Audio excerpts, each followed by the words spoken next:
It's a story that actually happened several weeks ago. A young woman leaving work got onto a train, minding her own business, looking down at her phone, when a black man, for seemingly no reason, pulled out a folding knife and murdered her.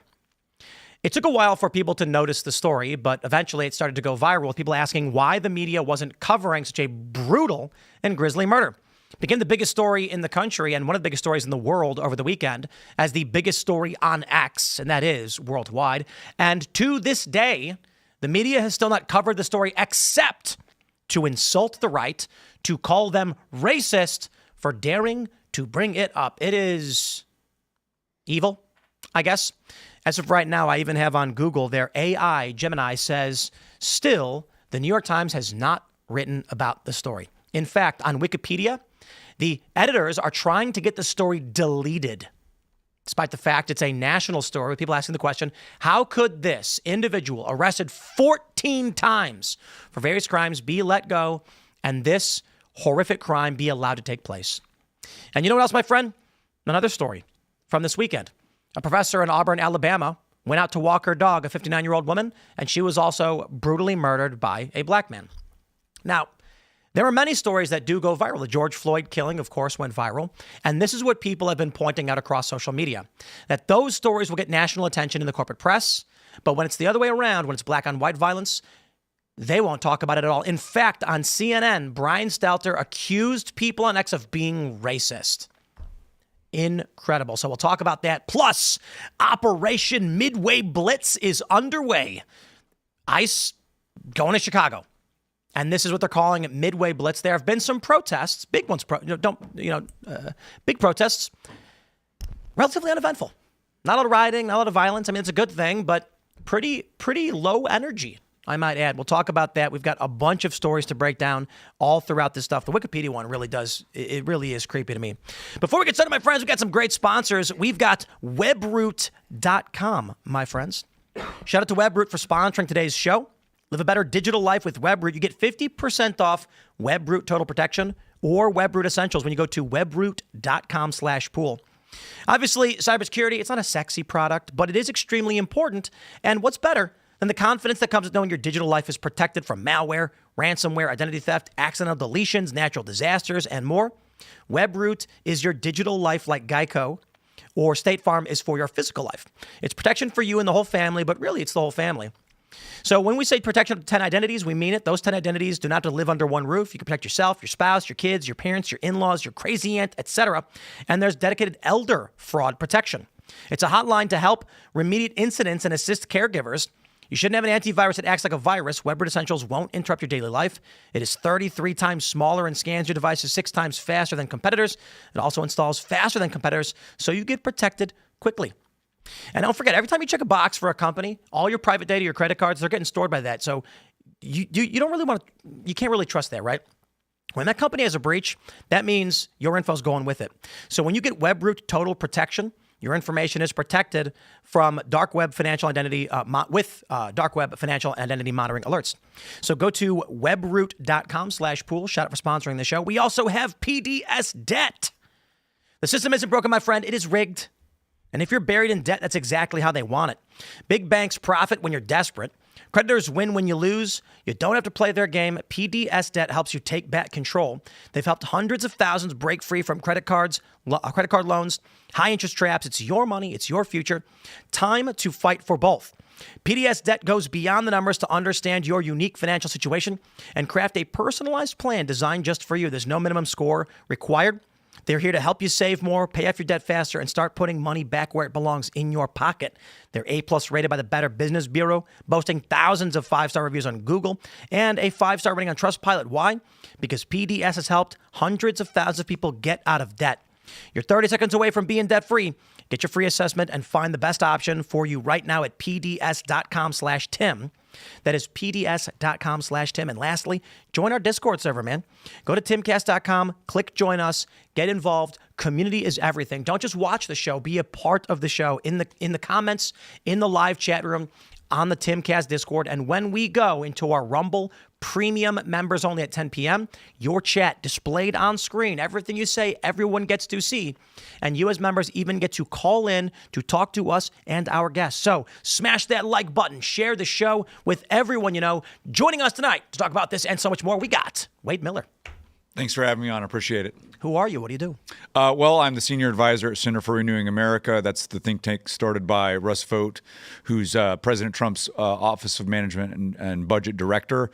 Before that, I was a chief of staff for Chip Roy. Before that, I was a political director for Ted Cruz. Before that, worked at Heritage Action with Russ Vought. And then before that, Marine Corps. Right on. Wow, this should be interesting. Thanks for joining out. Thanks for having me. We got producer Tate. What's up, guys? Tate Brown here, holding it down. Guess I'm like a backup host at Timcast, and I'm holding it down for Brett this week on PCC. So come hang out this week on PCC, and yeah. I am Shane Cashman, and I'm going to be running out of this studio at 9:40 tonight to host Inverted World Live. We go live at 10 p.m.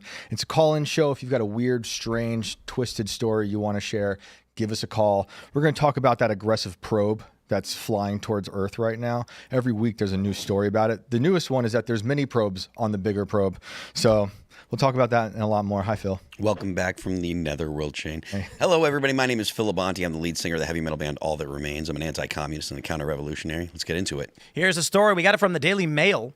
Trump's gut-wrenching reaction to seeing Ukrainian refugee murder video as he slams Democrats for ignoring it. Indeed, they're now, some, starting to come out and say, maybe we need to deal with this crime. But let me just stress this as we pull up. ALX on X has the statement directly from the president. I'm sick and tired of Democrats ignoring the problems, having strongholds in these cities where the problems have persisted for generations. In Chicago, for instance, over 100 years. And then they have the nerve to tell us who've suffered under this crime we are wrong and we should not be afforded the protection from the federal government. Spare me. Here's what Trump had to say. I have seen the horrific video of a beautiful young Ukrainian refugee who came to America to escape the vicious war in Ukraine and was innocently riding the metro in Charlotte, North Carolina, where she was brutally ambushed by a mentally deranged lunatic. The perpetrator was a well-known career criminal who had been previously arrested and released on cashless bail in January, a total of 14 times. What the hell was he doing riding the train and walking the streets? Criminals like this need to be locked up. The blood of this innocent woman can literally be seen dripping from the killer's knife. And now her blood is in the hands of Democrats who refuse to put bad people in jail, including former disgraced governor and wannabe Senator Roy Cooper. North Carolina and every state needs law and order, and only Republicans will deliver it. Additionally, where is the outrage from the mainstream media on this horrible tragedy? Vote for Michael Whatley for United States Senate. He won't let this happen again. This guy was arrested 14 times. It's absolutely insane. And I'll just say, these well-to-do liberals, they debate me on the issue. They argue with me on X. Don't live in these areas, don't see the crime, have not had friends of theirs killed or in gangs or dying from drugs. And then when I say, actually, I think it's good Trump wants to send in federal law enforcement, they say, but that's fascism. So it's not. It's literally not. But I'm supposed to live under the boot of gangbangers because they don't like Trump. Spare me. I mean, it's ridiculous. I mean, I think the biggest part of the story, at least as far as I'm concerned, is how slow the mainstream news was to catch on. And then their initial reaction was, oh, Republicans pounce. Like, this kind of story, this type of story is something that the media covers all the time. And everyone knows why they didn't want to cover this, because it makes the argument that the conservatives have been making about crime and stuff, that makes it more pressing. It makes people more aware of it. And so they didn't want to get into it because it's a total loser for them. Their whole narrative is basically destroyed by this. So I don't know what the solution is. I don't know that having the National Guard is going to do anything about this. Like the guy, there was no warning or anything like that. Even like Daniel Penny, he wouldn't have been able to do anything, or him being on the same, train wouldn't have fixed anything, because the guy just out of nowhere stabbed the girl. If you see the video, I'm so sick. Sorry, I'm so sick of seeing people who've been incarcerated so many times performing these brutal acts. It's like every violent crime we've seen lately. It's like he was on our radar. We've had him in the system, and it's just a consequence of how defunct the justice system is. how defunct policing is right now. To your point about the justice system, one of the things that my first initial reaction was, hey, I know that we can't do this now, but we should in the future make it so that way judges that allow people like this to go free, there's repercussions. If you as a judge say, okay, we're going to lower your bail, or we're going to let you go off in, for you're only going to have to do a short amount of time, or whatever reason, that some kind of, all right, look, this is on you if it goes bad. Some kind of, something, whether it be like my gut reaction was, the judge should be brought up on manslaughter charges, which obviously is not going to happen now because it's not legal now. Right. But there should be changes to the law so that way there is negative repercussions for a judge if they say, well, we're just going to let this person go, because right now there's no reason not to. Here's the big debate for everybody. The killer is on camera. Everyone's seen the video of him murdering this young woman. Capital punishment, yay or nay? I don't agree with it. With that death penalty? I hate the death penalty. I don't think the government can be trusted with anything. I want him locked up forever and rotting. I don't trust capital punishment. And I actually want the death penalty, but I agree with you. Yeah. And this is the challenge. I think emotionally and logically, we are all sitting here saying, clearly, this career criminal who had been arrested numerous times for violent offenses against individuals and then murdered someone is not going to be rehabilitated. He is clearly mentally broken, and he is going to kill again if released. And I think he had actually just been released previously, shortly before this, and then he did. And so my gut reaction is, okay, we've seen enough. What do we do? However, my concern is, of course, creating a system by which the government has the authorities to kill people now. Do you want capital punishment as a deterrence for crime or justice? Like, how do you see it?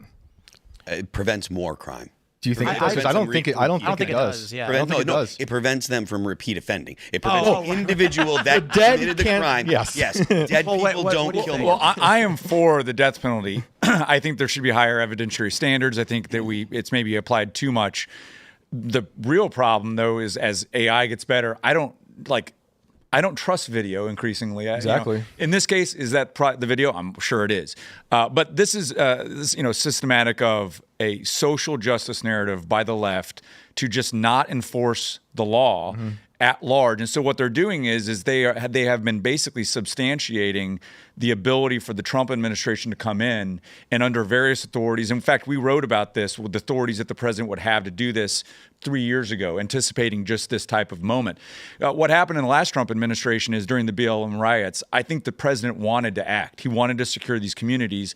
And I don't know, but I think he was given bad legal advice. And so part of what we wanted to do is make the argument going into this administration that if the left tries to redo that the president actually can. I think his lawyers this time are advising him much better and advising him that he does have the authority to go in and secure these cities in certain circumstances under certain conditions. And sending ICE to Chicago, for instance, if we start seeing violence against ICE, will be the predicate then by which the president can send National Guard in to protect ICE and to help them enforce the law.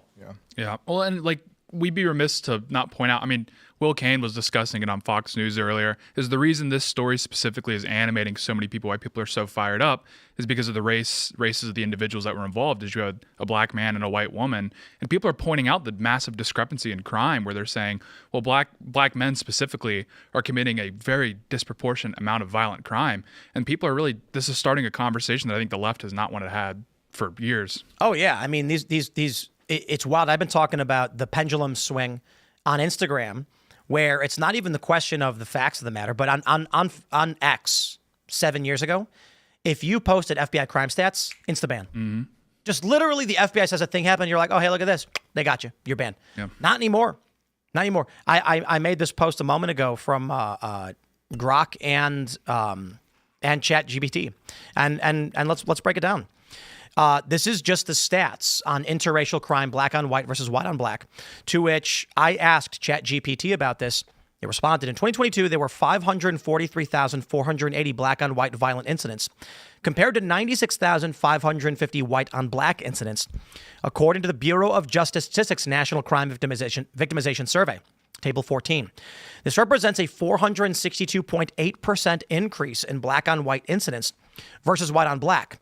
When adjusted for population, a black individual was about 26 times more likely to attack a white individual than the reverse, based on the 2022 U.S. Census population data estimates. It then provided me with a summary list of sources. Now, this is just an image. Someone asked Grok, are these stats accurate? To which Grok responded, yes. The stats match the Bureau of Justice Stats NCVS 2022 report, estimating, again, 543,480 black on white versus 96,550 white on black, 462.8% higher raw count, and 26 times population-adjusted likelihood align with the data.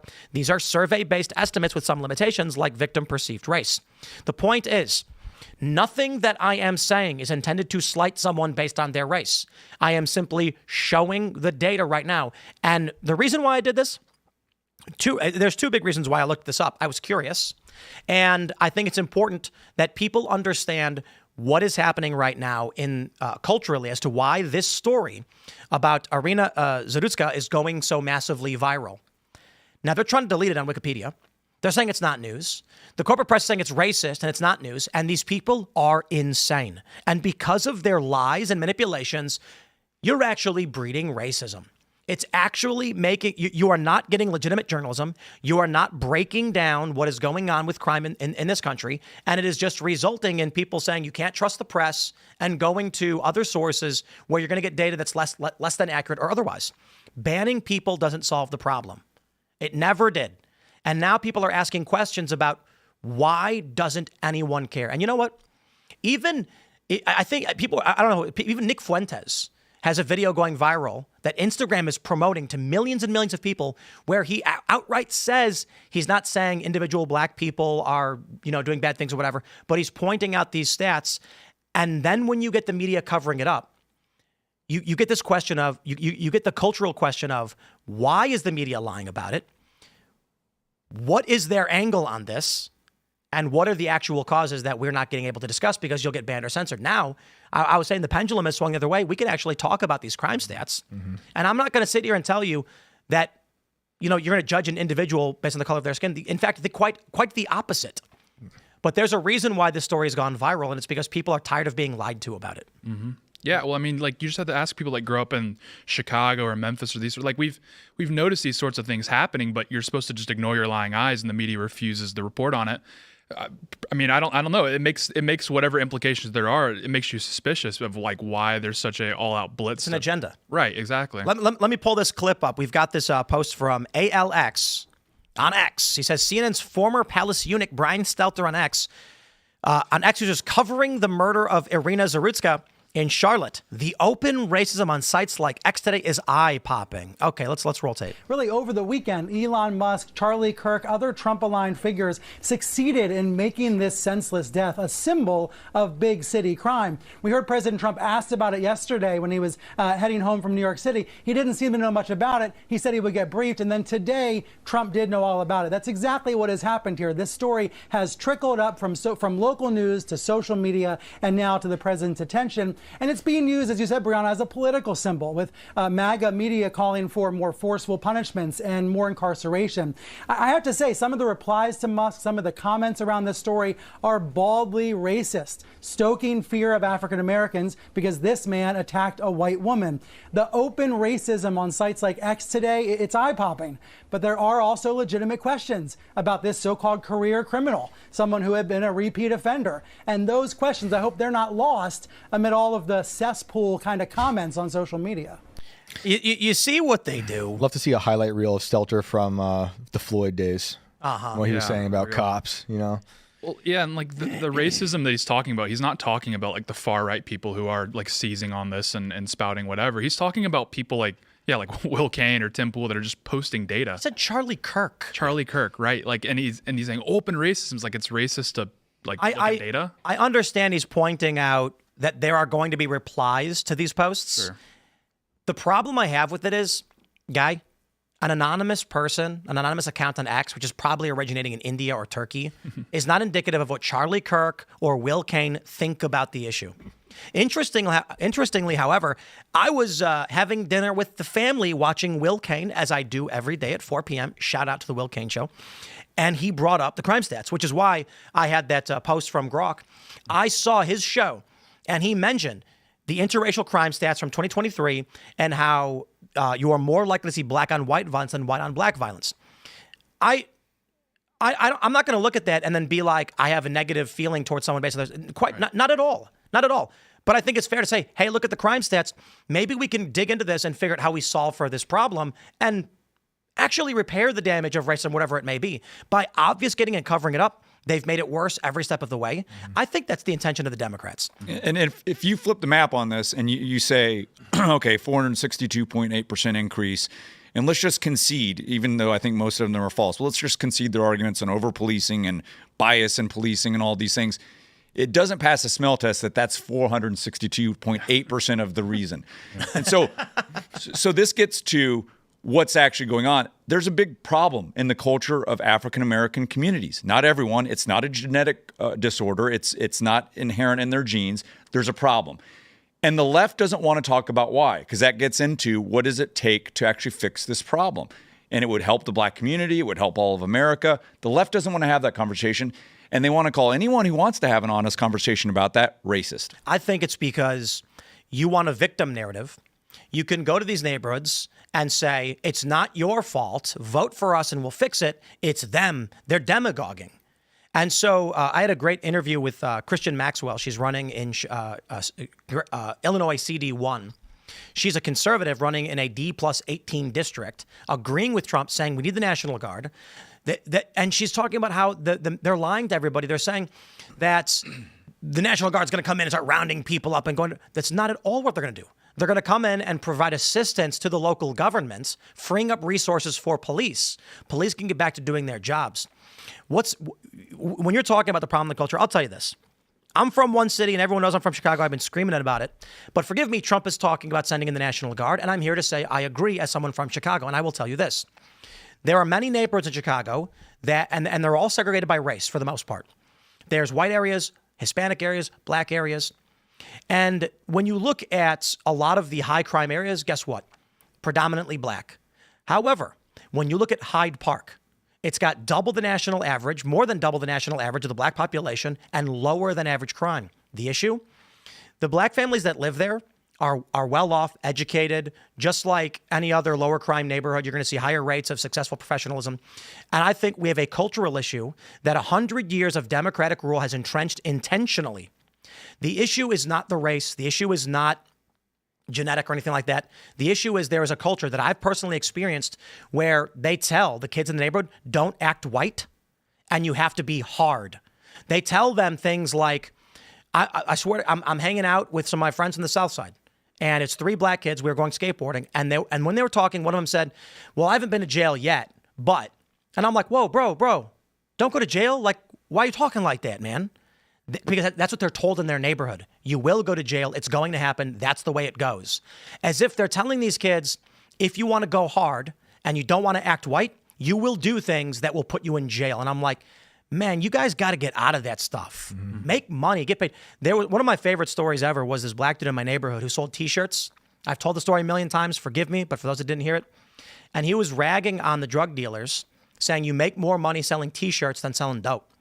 And then he told the story about how, not a story, but like literally what he does. He said he calls the local venues for the weekends, he figures out who the bands are. He calls the bands and says, do you have merch? And if they don't, I'll make merch for you and I'll give you 20% of everything I sell. And he was like, bro, I make like $2-3 grand a week, working 2 days a week. He's like, I go to the print shop. I literally just put the band's graphic, their own graphic on a shirt. I go to their show and I sit there and I sell it. I give the band 20%. I make a couple grand. And he was like, why that? You selling dope, man? It's because the people in the neighborhood are telling them that's the way you do it. Mm-hmm. Even though they didn't make that much money, they put themselves at risk. And then the problem is when I say stuff like this, when I point out the high crime rates, it's people like Brian Stelter and the corporate press who say, you're racist. The actual reality is the cops are doing it on purpose. And I'm like, dude, you're not going to tell me that the gangbangers in the LeClaire courts where I was growing up in Chicago were oppressed, and that's why they came to my neighborhood and robbed all my friends. That's the stupidest thing I've ever heard. Yeah, well, it's like kind of what you're hitting on is like specifically the cultural component. Is we shouldn't be surprised at all that there's this huge disparity because I mean, within the black community, but broadly in America, there's a huge anti-white rhetoric going on, and it's like you shouldn't be surprised when whites are demonized. You're going to get an increase in violence towards them. I mean, everyone's scratching their heads, and it's like it's also a high rate of fatherlessness. and a lot of nihilism because they're generationally, they have no meaning because they're seeing what's around them, and it's a lot of drugs and gangbanging, and so they don't have any life to live for. A lot of these young kids, they'll die young because of it. This is what really blew my mind. I don't think I've ever had any kind of like traditional red pilling. Like Dave Rubin was a liberal, and then he was like, "Holy crap, something's wrong." I was always kind of middle of the road. When I was younger, I was a little bit left, but I'll tell you, in the 2010s, I did a documentary on St. Louis, Ferguson, and I can tell you all about how the structures that were set up during the segregation, during the period of segregation, resulted in a systemically racist circumstance. That is, the cops in the St. Louis jurisdictions are not inherently racist. Like the white cop doesn't say, "Oh boy, I'm going to go pull over a bunch of black people." What happens is there's like 99 different jurisdictions. So if you have a busted taillight, you have to drive through 5 towns to get to work, and you're only driving 5 miles. You get pulled over 5 times. You get 5 tickets. You can't afford it. These jurisdictions in St. Louis were intentionally set up as enclaves for white people who are leaving the cities because of it's very, very complicated. But I mentioned Pruitt-Igoe, one of the first project housing systems set up in the United States. It was left underdeveloped. They didn't take care of it. It fell apart. Then crime started to take over, and then it fell apart. Then you ended up with this heavily impoverished area living in a giant slum. White people leave. They created smaller townships. Now you've got all these different police jurisdictions, and you've got pockets of black neighborhoods that are still struggling to get out of that cycle of poverty. But what the left will tell you, it's the white cop is racist and hates black people. I'm like, no. The white cop literally has no idea. He's just like, I don't know, man, your taillight was out. You can't do that. You got to get it fixed. But what happens when you've got a whole bunch of small jurisdictions? So in places like Chicago, you had redlining and blockbusting, and that's where the real estate market negatively impacted black families, made it harder for them to generate wealth in their properties, and it did create these weights on these communities.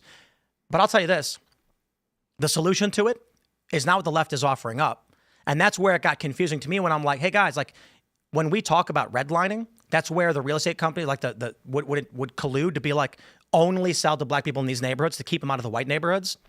When they would do something like that, you create impoverished neighborhoods. And when I would talk to the left about this, they'd be like, no, don't bring that up. Just bring up the racist cops. And I'm like, this would solve the problem. Like we can address the problem and make this problem go away. No, they don't care. They didn't care. And that's the thing is that everyone admits that historically, and even until relatively recently, there were hurdles as a community that they have faced. But the problem is that the answers the left have been providing clearly aren't working. The data is showing that it's not working. And so we have to admit that before we can and have a conversation as to why it's not working and be able to have that conversation in a setting where you're not being called a racist or canceled or fired from your job. And if we can do that, then we can actually find some answers to this problem. But again, I don't think that the left politically wants to solve this problem. There's too much for them to lose. They'll lose votes. Yeah. They will lose their cult narrative. Let's jump to this next story. Ladies and gentlemen, I have an article from Wikipedia. This is titled the Wikipedia Articles for Deletion, Killing of Irina Zarutska. Now, why would this be nominated for deletion? So the article discussing Irina Zarutska's killing was nominated for deletion, and up until just now, it was facing deletion until users came in and said, what the? No, you can't delete this. This is absolutely wild. So the way it works, for those not familiar on Wikipedia, is that you'll go in, it's a nomination for deletion, and then you will add your 2 cents. Keep the article, you'll write keep. If you want to delete it, you'll say delete and explain why. What's absolutely amazing about this is that while there are many people saying keep, it's kind of ridiculous to delete, say, massive news story. Here's one. Let me read this.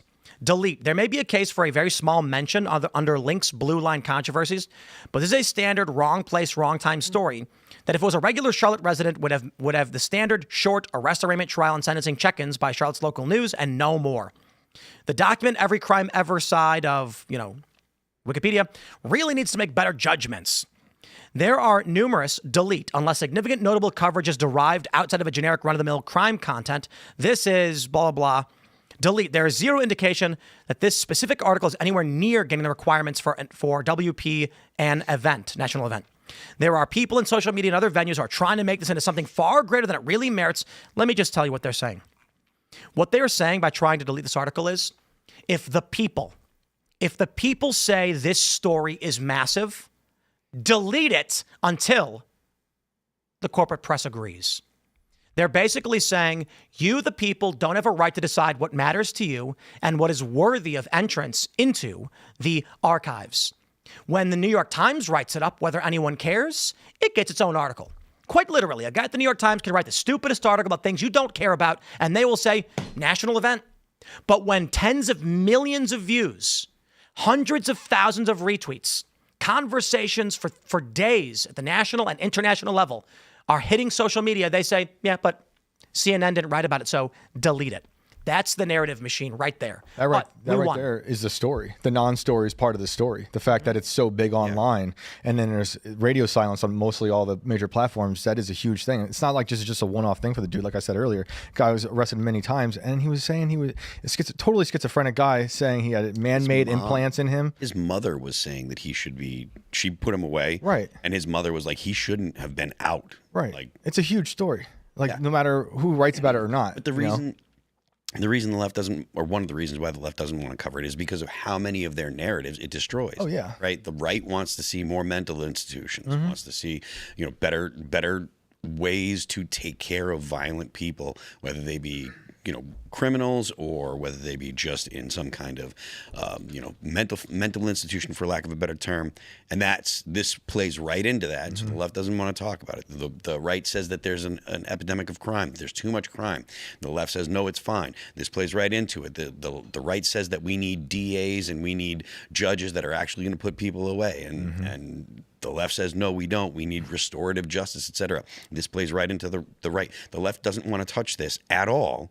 And the reason is because it literally blows up all of their narratives. It would be like a parent who trans their kid trying to accept that was the bad thing to do. Yeah, because they've been selling this narrative the whole time. And look how quick these ghoulish journalists are willing to stay on top of any other corpse, right? But this one they'll just ignore till it goes away. But it won't. Yeah. Well, hopefully. Yeah. Well, I mean, it's just a huge containment breach, like you're saying, because, I mean, for the longest time, like you were saying, is anytime you would start sniffing around, data and these sorts of things, they would just shout you down and call you racist. Brian Stelter comes out, does the whole song and dance. But it's gotten to the point now where, Fox News are having to cover this. I mean, it's like, it's time to have a conversation. Will Kane show doing here's interracial crime stats. Yeah. I'm like, wow, pendulum swing. 3 years ago, you get banned as an anon for. Hey, do you think that Gen Z is intimidated by being called racist anymore? I feel like there's not a lot of people in Gen Z that care. I mean, there's a lot of people on the right that are kind of over it and just like, I don't care what you call me because you're going to call me that anyways. If you can get accused of being a racist for wearing the wrong kind of hairstyle, it kind of has diluted the accusation almost totally. And I think that part of it's that, but also because Gen Z has nothing to lose because of how broken the institutions are, where if you're older and you get fired from your job or socially ostracized, that's going to wreck your life. But Gen Z is already unemployed and socially ostracized. So part of it too is just they feel like they have nothing to lose. They understand what the weight of the racism label means, but to a large degree, they're like, I don't care. I care about truth. I'm not worried about Brian Stelter calling me a racist. But you do have nothing to lose. Yeah, Gen Z women don't want to have kids. Yeah. You're not going to own a house. Yeah. Good luck finding a job. Population's collapsing. We got the last chapter out of Nam, buddy. Yeah, real. Yeah. So Congrats. So we shouldn't be surprised. And then, the media, everything. It's like, no, we go to Twitter for information anyway. I'm not, whether or not there's a Wikipedia article, it doesn't mean anything to me because I don't use Wikipedia for information. It's like you're looking at the discussion on Twitter in real time. And it's very important people as well. It's not just random anons like it used to be. I have a question for everyone around the table. Who do you think is worse, the moderators on Reddit or the people that are writing Wikipedia articles? Ooh, that's a really good question. But that's a trick question. They're the same group. Same people. Yeah. You're probably right. Yeah. It's the hall monitors have grown up, and that's what they. Dude, Reddit is just absolutely hilarious. Reddit is taking down posts about this like mad right now. If you comment on certain subreddits, even in opposition, and there are certain gaming subreddits where you'll say something like, I'm not a fan of this game, you'll get instantly banned from a whole bunch of other on it, just non-political subreddits because the moderators are like, anybody on the right or who interacts is unpersoned. That's how insane and stupid Reddit is. What good riddance. Yeah, I mean, well, you're seeing black people who are like, we should have a conversation as a community about how bad violent crime's getting. You're seeing them get banned, and they're the ones that are saying, no, we're saying we need to have an internal conversation about what's going on. So it's like it's literally just shut this down, get this out of the news cycle. Whatever we have to do, it doesn't even matter if you're banning like left-leaning black people for having the conversation. This was, I think, like the first time one of the major national liberal outlets wrote about it. Yeah. Stabbing video fuels MAGA's crime message, to which their principal argument is the video is easily shared or leaked and can instantly pollinate across social media, a visual counterpoint to statistics showing crime decreases. So let me just point out real quick. When these corporate news outlets decide something is a story and write about it, they did not have a grassroots bubbling up of a story. This stabbing happened several weeks ago. And it took a while for people to notice, get mad about it, start sharing it, start saying to each other like, hey, guys, we should be talking about this because it wasn't coming from the principal large corporate disseminators of information. But the fascinating thing about this is Axios. How about this? I go to Axios. Let's see what they think is worthy of news. Coming soon, the Axios show. Okay, to be fair, telling people who read your website about your own news show is something. But I'm going to make this argument. I'm going to play the same game as Axios. That's not news. Axios is leveraging their website to profit off of an audience trying to find out information on a murder. The funny thing is when they write that MAGA is using and sharing videos. What? Yes, it's called the news. Yeah. Right. And they're acting like Trump supporters. It's not even just Trump supporters. Did something wrong for being like, I am concerned about this murder. Yeah. Well, I mean, it's the Republicans' pounce. When you don't have, when the story blows up your narrative so badly, the only thing you have left is to say, look, the Republicans are bad for talking about this. Here's what they think is bigger news. Kushner joins Witkoff to meet Netanyahu advisor on Gaza. Super big news. Sure. I mean, it's not news. But my point is this. A woman is brutally murdered for no reason, and the man has a blade dripping with blood as she dies in front of a crowd. And they're like, but, advisors are meeting. And that's the game. I'm not saying that this is not important news. Of course, it's important news. But the idea that Axios would play the game, that individuals sharing video make something that shouldn't be news, you just arbitrarily decide when you think something should be on your front page, you hypocrites. I also think, to your Gen Z point, that the reason this really jumped off is in an era where everything is racist, nothing is racist, and they just don't care. It's kind of impressive seeing this newer generation. They just don't care. They see that, they know something's wrong, and so they just push it out. And it's great. It's the syndrome meme. When everyone is racist, no one will be. Yeah. And that's Instagram right now. I'm telling you. Yeah. Like Gen Z on Instagram is they're just as racist as they could possibly be. I've never seen a more racist generation. 5 years ago, they were told they were racist for not posting a black square on Instagram. So it's gonna go the other way. I think part of it is the fact that like the Black Lives Matter narrative has been so utterly destroyed, right? Whether it be the results of having police have body cameras all the time. Yeah. You see so many interactions with police where the person would be saying, "Oh, they were racist, blah blah blah." But you see, no, these interactions with the police are doing their best to do their job, and they get attacked. And that was supposed to change the game. We were supposed to know, because now they have these body cams.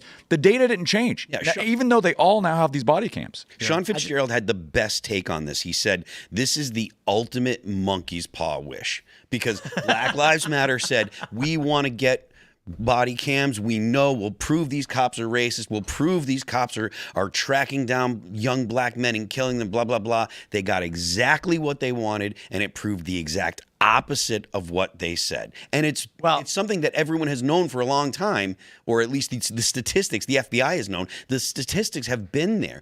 Basically, it's about 12 to 15 unarmed black men are killed a year when interacting with the police. Now, that doesn't mean that they were doing what the police says. It doesn't mean that they were complying with the orders. It just means that they were unarmed and they ended up dead with an interaction with the police. I'd like to say that the ultimate monkey's paw wish was the the leftists taking the paw and saying, I wish that this country had a racial awakening. Yeah. And then 10 years later, 100%. a whole bunch of white people are like, let's have a conversation This about is the racism. exactly Literally. what the argument that we were making when, or at least I was making when people were talking about CRT. CRT, critical race theory, literally awakens a critical racial consciousness in the people. When you teach people, there's going to be that kind of mindset to see the world in that way. There's going to be a certain percentage of the people that are going to say, okay, I see this, and I don't care. I don't feel bad. I'm not a bad guy. I'm not going to hate myself or my friends or my family because they're the wrong color. I want to point this out real quick. On Google, I searched New York Times, Irina Zarutska, AI overview. As of September 8th, 2025, there is no evidence the New York Times has published a story specifically about Irina Zarutska. This has become a point of controversy and criticism with some media commentators and conservative news outlets. Other news outlets have covered the story. New York Times doesn't care. They could write it up. They just don't care. It's remarkable. What they're telling you is they decide what the narrative will be, not you. Well, I think we're winning this one. We're changing the game. Yeah. Well, like Phil, it's like you were talking about where you're saying with Zoomers, our reaction to this. It's like, because we grew up, I mean, I'm 24, so I grew up, the Michael Brown, all that stuff happens. I'm a teenager.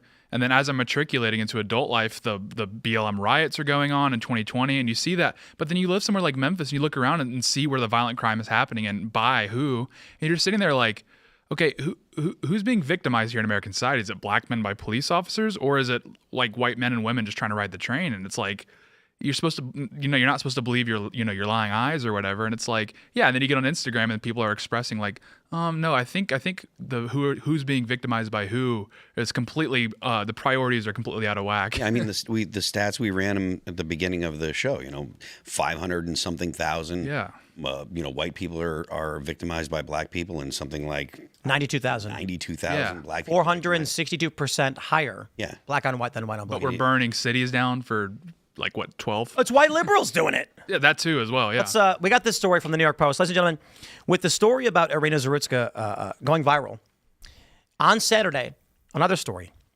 Auburn veterinary professor hacked to death by fiend while walking her dog in the park. This woman went to the park to walk her dog when a man allegedly stabbed her to death, and for seemingly no reason. The worrying thing is that these stories happen quite a bit.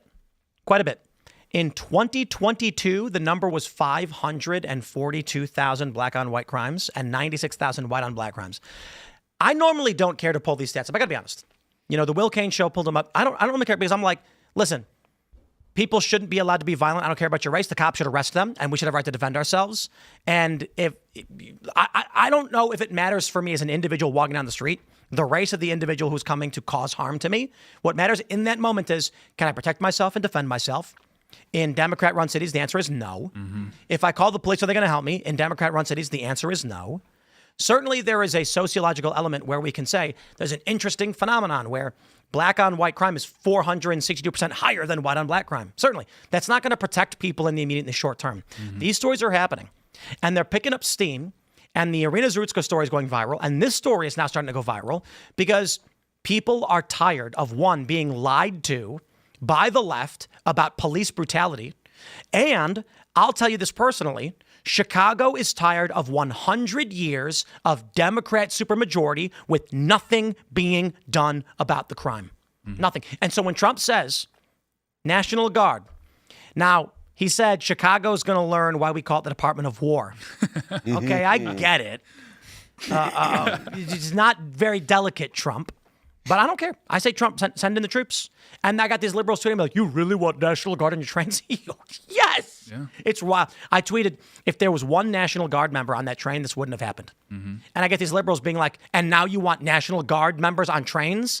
And I'm just sitting here thinking like, I've been on the train with the National Guard before. I have been in cities during riots where National Guard was deployed, and they're on the trains. And you know what happens? It's gonna terrify you. I say, howdy. And they go, how's it going? Yeah. And then I get off the train. What do they think is going to happen? I'm going to get a cheeseburger. I know it's bothering me. If I can't carry my gun on the train, I would like a National Guard member with a rifle, loaded, please, on the train. I got to push back on that one. I don't like the government telling me I can't carry my weapon and then sending in troops with guns, that's how they get you. Sure. However, that being said, this is a jurisdictional issue where Chicago causes problems for gun owners, and Trump, the federal government, says we're going to put a stop to what they're doing. In fact, the Supreme Court at the federal level made it. It was 2010 McDonald v. Chicago, where the Supreme Court was like, you can't stop people from carrying weapons outside their house in Illinois. And they were pissed. And they put up a bunch of signs all over all the city buildings with big, like, no gun with a line through it. Like, you can't do. Well, Supreme Court, the federal government came to protect us from the tyranny of the Democrats in Chicago. Right now, they're stopping us from defending ourselves. So in this capacity, I say, send in the National Guard. Yeah.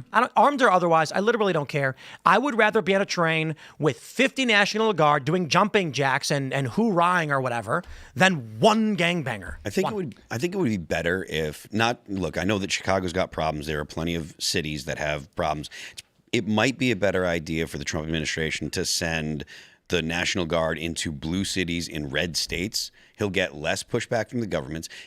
From the governors. He'll see, real, tangible results, and then you can blame the Democrats for why there are blue cities in red states that have less crime than the blue cities in the blue states. But they're not really. That's the problem. Red states, their cities are slightly smaller, and when they do have bad crime, it's not anywhere near as bad as Chicago. Chicago, look, shout out to Baltimore. Baltimore's bad.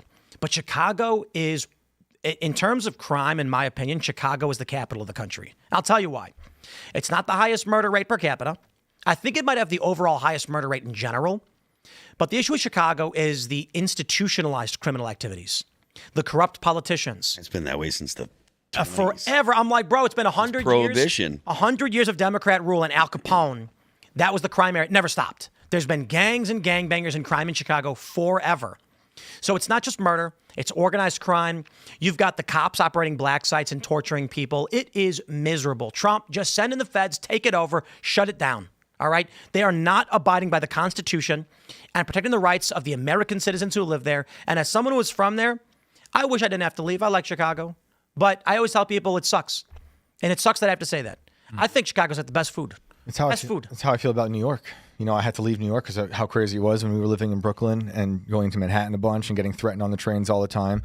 I got to say, though, I think this problem is beyond even the National Guard. I think there's so much nihilism in these criminals and mental illness. I don't even think seeing a guard is going to stop a lot of them. They might be taken down immediately, but like in terms of NYC, Hochul put the National Guard in the subways, and you can go look up how many insane things have happened in the past 10 years. When she did that, where the Democrats are all pissed off now, but she did it. Come on, and good, do it. Right. So I'll tell you this: if in Chicago, I can only speak for my neighborhood, and I know, I'm telling Shane this. You guys already know this. So I talked about it this morning. My neighborhood, we had 47th Street. North of 47th was all black. It's called the LeClaire Courts. It's been demolished by the Democrats. They just flattened it, along with, they just saw all the other black neighborhoods and project housing. Black teenagers, men and women, boys and girls, would come across south into the predominantly white and Hispanic neighborhood where I lived and just mug you. This flash mugging. 5 guys surround you, frisk you, and take everything and then break, and they're gone. Everything you have is gone. Cops wouldn't do anything about it because they were like, if we were to come here every time, we'd be arresting so many black people, they'd call us racist. So we won't do anything about it. You take 2 unarmed National Guard, you put them in the park, it stops immediately. I guarantee it. And so I grew up like 10 minutes from Newburgh, New York, and it's one of the most dangerous cities around. I think maybe top 50. It's really bad. And the feds came in after it was declared to be one of the most dangerous cities. And it didn't really change anything. They had the feds around. They had the things that Baltimore has, the things that go off they hear a gunshot and they alert the feds, and it's still just not great. There's parts that are great, but the city is still a mess because I think it's so deeply in the DNA of the city that the violence won't go away. I think the problem we have right now is that we have to request National Guard to deal with the crime. And the left not policing their own cities sets the legal foundation for Trump to do this. So all Trump has to do legally, there's a lot of different authorities that the president can use. But if the president says that because of the conditions in Chicago or whatever, I am unable to fully enforce federal law, then that's the predicate. That's the only predicate he needs. He can send in the National Guard to facilitate allowing federal agents within the city to be able to enforce federal law within the city. that case would not, the predicate would not exist if these dim governors and dim mayors would simply just make their cities safe. Is it a sustained occupation of the cities by the National Guard? Because like once you pull out, if it does help, which hopefully it would, once they leave, does it just go right back to where it was? So it's different. Yeah. I mean, perhaps, but I do think that politically it's important to point out that these cities can be safer. It is an actual decision to make these cities unsafe. It's not that just crime is existing. It's that they're actually deciding to allow it to happen. Oh, I saw Giuliani do it to the city where I was living. Bukele demonstrated that crime is completely optional. And like, if you're a citizen of Chicago, the message you're receiving from the government is your life is expendable and we hate you, because you're just saying, okay, can I have a firearm to protect myself from crime? No. Can I have the National Guard here to protect me from crime? No. And it's like, so the message is, we are conducting an experiment here. Your life is expendable, and it's simply a cost of enacting this experiment. That's what the government is telling their people. I've been hearing that from the government my whole life. Yeah. No matter what. At every possible angle, there is a war on all of us. And the crazy thing is we have a condition here where the left is doing this on purpose. And then when the president uses actual legal statutory power, constitutional and statutory power, to try to alleviate and fix this for citizens in their own communities, the left then says that we're fascists. Is it like, well, so self-fulfilling prophecy. Yeah, exactly. Just enforce the law. Yeah, they're able to call him the thing they've been calling him forever. Now they have proof, quote unquote. I just wish we didn't have to rely on federal National Guard deployments to deal with crime, and that Democrats actually bothered to deal with the root of what's causing the crime instead of lying and playing politics to cover it up. I think we talked about this just a moment ago with the narrative on racism from the left, and not talking about the cultural issues affecting the black community in our major cities. That's not the only source of crime, but it is a large factor in it. And instead, the Democrats play this game where they want to keep a voter base entrenched and locked in with the Democratic Party, so they never solve the problem. So they have a permanent issue. Now, don't get me wrong. Republicans have been accused of this when I think it was 2012? I can't remember when Republicans had the ability to overturn Obamacare, maybe 2014, I can't remember. We had on one of the Freedom Caucus guys who told us, leadership came to him and said, you're the deciding vote on overturning Obamacare. Vote no, so we can keep the wedge issue. So we can keep yelling on TV about it. This is politics in America. They don't actually care to solve our problems. I mean, look at James Fry.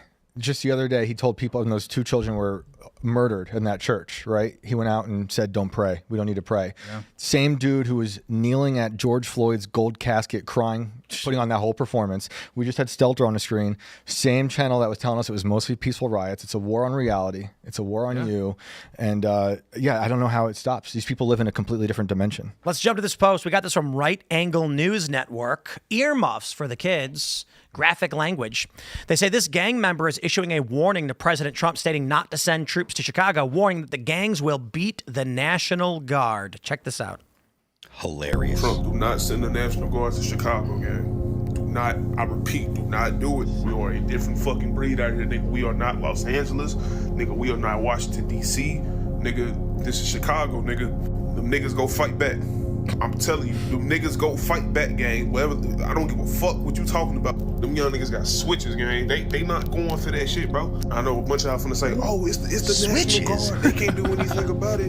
They must go in Chicago. Nigga, do y'all know that it's more bad people than good people, bro? There are over 100,000 gangs in Chicago by the city. You know what, though? He's not wrong about Chicago, man. I wouldn't be surprised. He's literally making the argument for the National Guard. First of all. Second of all, switches do not compare to fully automatic belt-fed machine. Okay? You can have a switch on your Glock, but no one cares when you're taking a 245. 245. It's not even that. They have helicopters. Yeah, come on, dude. He's actually largely right. What I would say he's wrong about is telling Trump not to send the National Guard because they'll fight back. Bro, logic, my friend, he's got to logically assess. He's right. The gangs may fight back. I don't think they will. They may. They do got switches. They are crazy. Chicago is very hard. It's harder than Los Angeles and New York. Chicago gangs, they don't mess around, man. That being said, this is what I was saying this morning to this guy. I don't think this guy's actually a gang member. They say he's a gang member. Bro, I'm going to tell you, the leaders of the gangs, in most cases, will not tolerate you bringing heat on the gang. If the National Guard comes to Chicago and gang members decide to go fight the National Guard, the leaders of that gang are going to be like, why are you putting me in the poorhouse? How are we going to recruit and sell drugs if you are getting Trump to send troops into our neighborhood? If the troops come into our area, we go to a different area. You get into a fight with National Guard, and now you're out of business.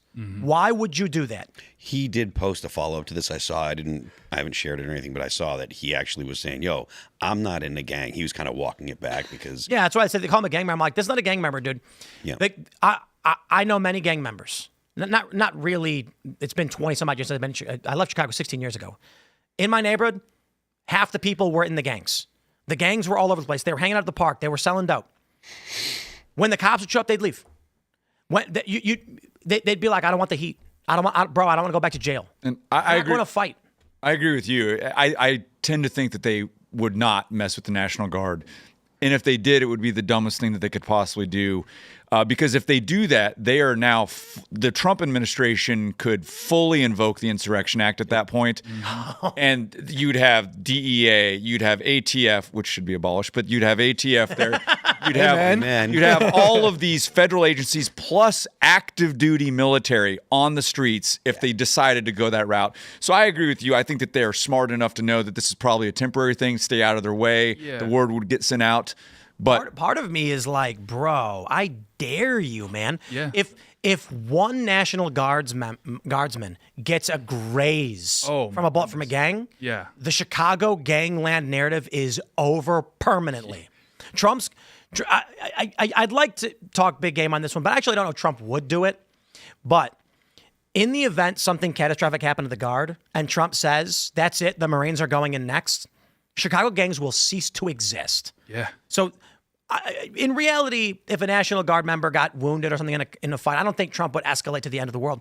But if the gangs actually decided to go full scale on this one and go to war with the National Guard when they came in and Trump did respond, give it a year or two and there'd be no gangs in Chicago ever again. Well, let me say, as a Marine infantryman, I'm 47 and a shell of what I used to be, but they would be chomping at the bit to get at that one. It would be not even a contest. Well, and these are National Guardsmen that have a chip on their shoulder because they would be presumably from Illinois, and they've seen what Chicago's inflicted on the rest of the state. So A, they'd be going with a chip on their shoulder, and then B, like you said, they even look at a National Guardsman the wrong way. Trump's going to make like Bukele's crackdown look like a little birthday party. Like it would be everyone in, every agency you've never even, three-letter agency you've never even heard of would be in there. Nobody would take their side, right? Like if the National Guard is there and some dude zips up a private. Democrats will take their side. Yeah. Well, Democrats are going to be like a local Chicago daycare worker, and he's like a gang-banging sex trafficker. Yeah. was brutally attacked by police after accidentally tripping and dropping his switch and unloading on a bunch of National Guardsmen. Right. I can see the politicians there spraying love slugs into the air. I can see the politicians actually being upset that the gangs are gone. Well, dude, after 100 years, you have to think they want the gangs there. 100%. Or in the gangs. Yes. Like I'm going to go ahead and assume that Brandon Johnson got V'd in and never left, and he's been in the gang since the beginning. Yeah, I mean, look, if you see if Americans, most Americans, at least real Americans, see some 20-year-old, 21-year-old private get zipped up by a gangbanger and get sent home in a box. It's over. It's over. Part of me doesn't really believe Trump would go hard on Chicago because look at 2020, he didn't send in the troops. But I actually would lean more towards, not 100%, but greater than chance probability. If something did happen to a National Guard serviceman or woman, Trump would probably go nuclear because the risk to the military, if not protected and defended by the president. Yep. One of the biggest priorities that they had, especially with Hegseth coming in, was trying to figure out how to get recruitment back. Getting the DEI out of the military and telling the brave men and women in this country, we got your back. You sign up, you join up, we got your back. We're going to make something that's going to make you stronger, something to be proud of. If a Guard member got shot and Trump was like, no, that's going to be terrible for morale. Mm-hmm. And it's going to make Trump look like a pussy. Yeah, there's no doubt that Trump will defend law enforcement, and he will go hard in the paint to defend law enforcement. But I think that the point is that none of us actually want this to go in this direction. I don't think any of us love the idea of the military going into. It would be way better if the left would just secure their cities, police their cities, put career criminals in jail for a long time. But they refuse to do so, and they're forcing Trump's hand. This is the what he has to do. And if they go that route, Trump will respond very strongly. I have no doubt in my mind that he will. I mean, the police departments in all these major cities, they could stop this tomorrow. They're just not allowed to. Like, you speak to any of these police, like you speak to NYPD officer, they know the names and like the friends and family of all the troublemakers in the neighborhood where they patrol. Again, I've said it before, crime in 2025 in a modern society is completely optional. The Democrats are just allowing it to happen because of they're conducting this blank slate experiment, et cetera, et cetera. Like Bukele has demonstrated, you just literally just decide, actually, no more crime, and crime goes away. It's not rocket science. These police officers know exactly what to do, exactly who the problem is. And again, overnight, it'd be done. Just the Democrats have to take the handcuffs off. The idea in my mind of going to Chicago and having all of this stuff taken care of, it'd just be like the greatest thing ever. Because I was in New York. The riots were kind of bad, and I'm like, man, I don't know if I want to live in the city. It's expensive. Then some dude murdered 2 cops right in front of my apartment. This was in, I think this was Bushwick? I can't remember. It was near Myrtle and Nostrand. So if you want to look that up, 2 cops sitting in their cars. A guy walked up and just executed them both. And this is because of the BLM narrative stuff. Yep. That was outside of my apartment. And just to the end of the block. And so I was like, I'm going to leave. Then 2 bombs got planted. Jersey City and Manhattan on, I think it was like 26th Street or something. And then I was like, geez, man, it's expensive and it's getting crazy. So I went to, I was on the Jersey side. I went to Bayonne. Then I went to South Jersey. We were trying to figure out where to go. I was talking to my wife about it. Like, maybe we can go to Chicago. It's a travel hub, so it's really easy to bring guests into Chicago. I think that's, Barstool recently set up headquarters there. And then we were like, the corruption and the crime is too much. Mm-hmm. The properties we looked at, I was like, not only do we have to worry about the gangs who are going to know because we do a show that we've got expensive equipment and we'll get robbed in 2 seconds. We got to no matter what neighborhood we're in. Then we got to worry about corrupt city officials too.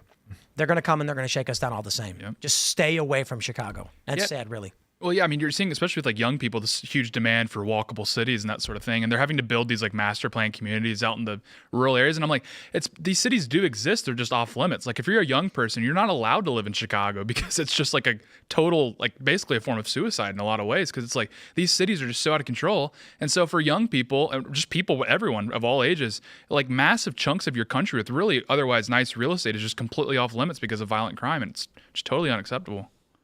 I just want to wake up on Christmas morning with the snow falling and the Christmas tree set up and, the sun is just rising and the kids are running for the Christmas presents and not have to worry about bullets flying and gangbangers and crime and women getting stabbed on the train. And it seems like Democrats in all the major cities want the opposite of that.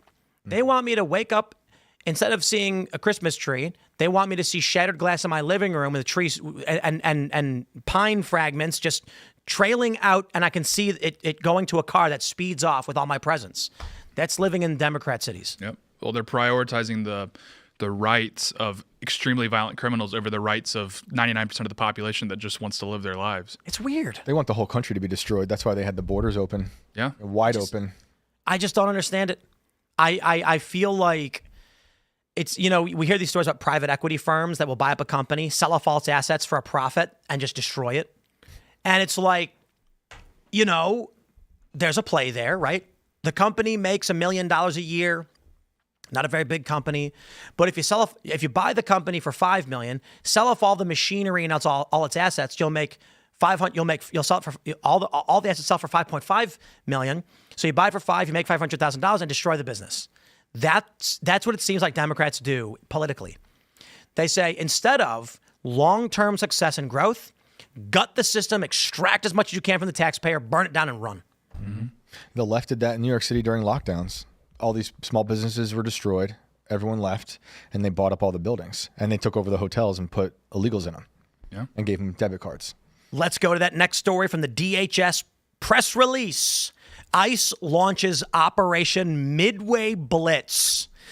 You guys know why I love that name, because I'm from Midway. And so when I saw that, I was like, really? Are they going to my neighborhood? Today, the Department of Homeland Security announced Operation Midway Blitz in honor of Katie Abraham, who was killed in a drunk driving hit-and-run car wreck caused by a criminal illegal alien, Julio Cuculbol, in Illinois. This ICE operation will target the criminal illegal aliens who flocked to Chicago and Illinois because they knew Governor Pritzker and his sanctuary policies would protect them and allow them to roam free on American streets. Wow. They say below are just a handful of the worst criminal illegal aliens, including gang members, drug traffickers, kidnappers, and rapists who were released because of Governor Pritzker's sanctuary policies. And they go on to mention this guy, 47-year-old battery, aggravated assault, DUI, trespassing. This guy, domestic violence assault, drug possession, drug manufacturing, procuring prostitutes, aggravated unlawful use of weapon. I mean, this is crazy. I'm going to say it again.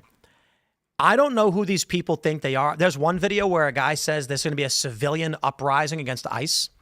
And I'm just sitting here thinking, like, I don't know who these people think they are. But you know what I think happens? Illegal immigrants come to this country, they move to Chicago, and then say, we will fight you, we're staying. And me and my friends are all like, dude, we don't know who you are. We have no problem with federal law enforcement walking around. Literally nobody cares. When I asked my buddy from Chicago, which would you prefer, the crime, gang violence, or a couple of National Guard walking on the street, they laugh because it's a retarded question. What? Literally nobody would even flinch if National Guard were walking on the street. Mm-hmm. If ICE shows up in where I grew up and they were doing an operation on the street corner, literally none of they're going to be walking back from the grocery store with their milk, bread, and eggs, and they're going to be like, oh, I don't know. Yeah. I don't care. Yeah, well, and you saw the left's perception of the National Guard is totally ridiculous. Like, it was the Pisco was on the show in the Culture War show, and he was like, they're sending killing machines in New York City. Murder machines.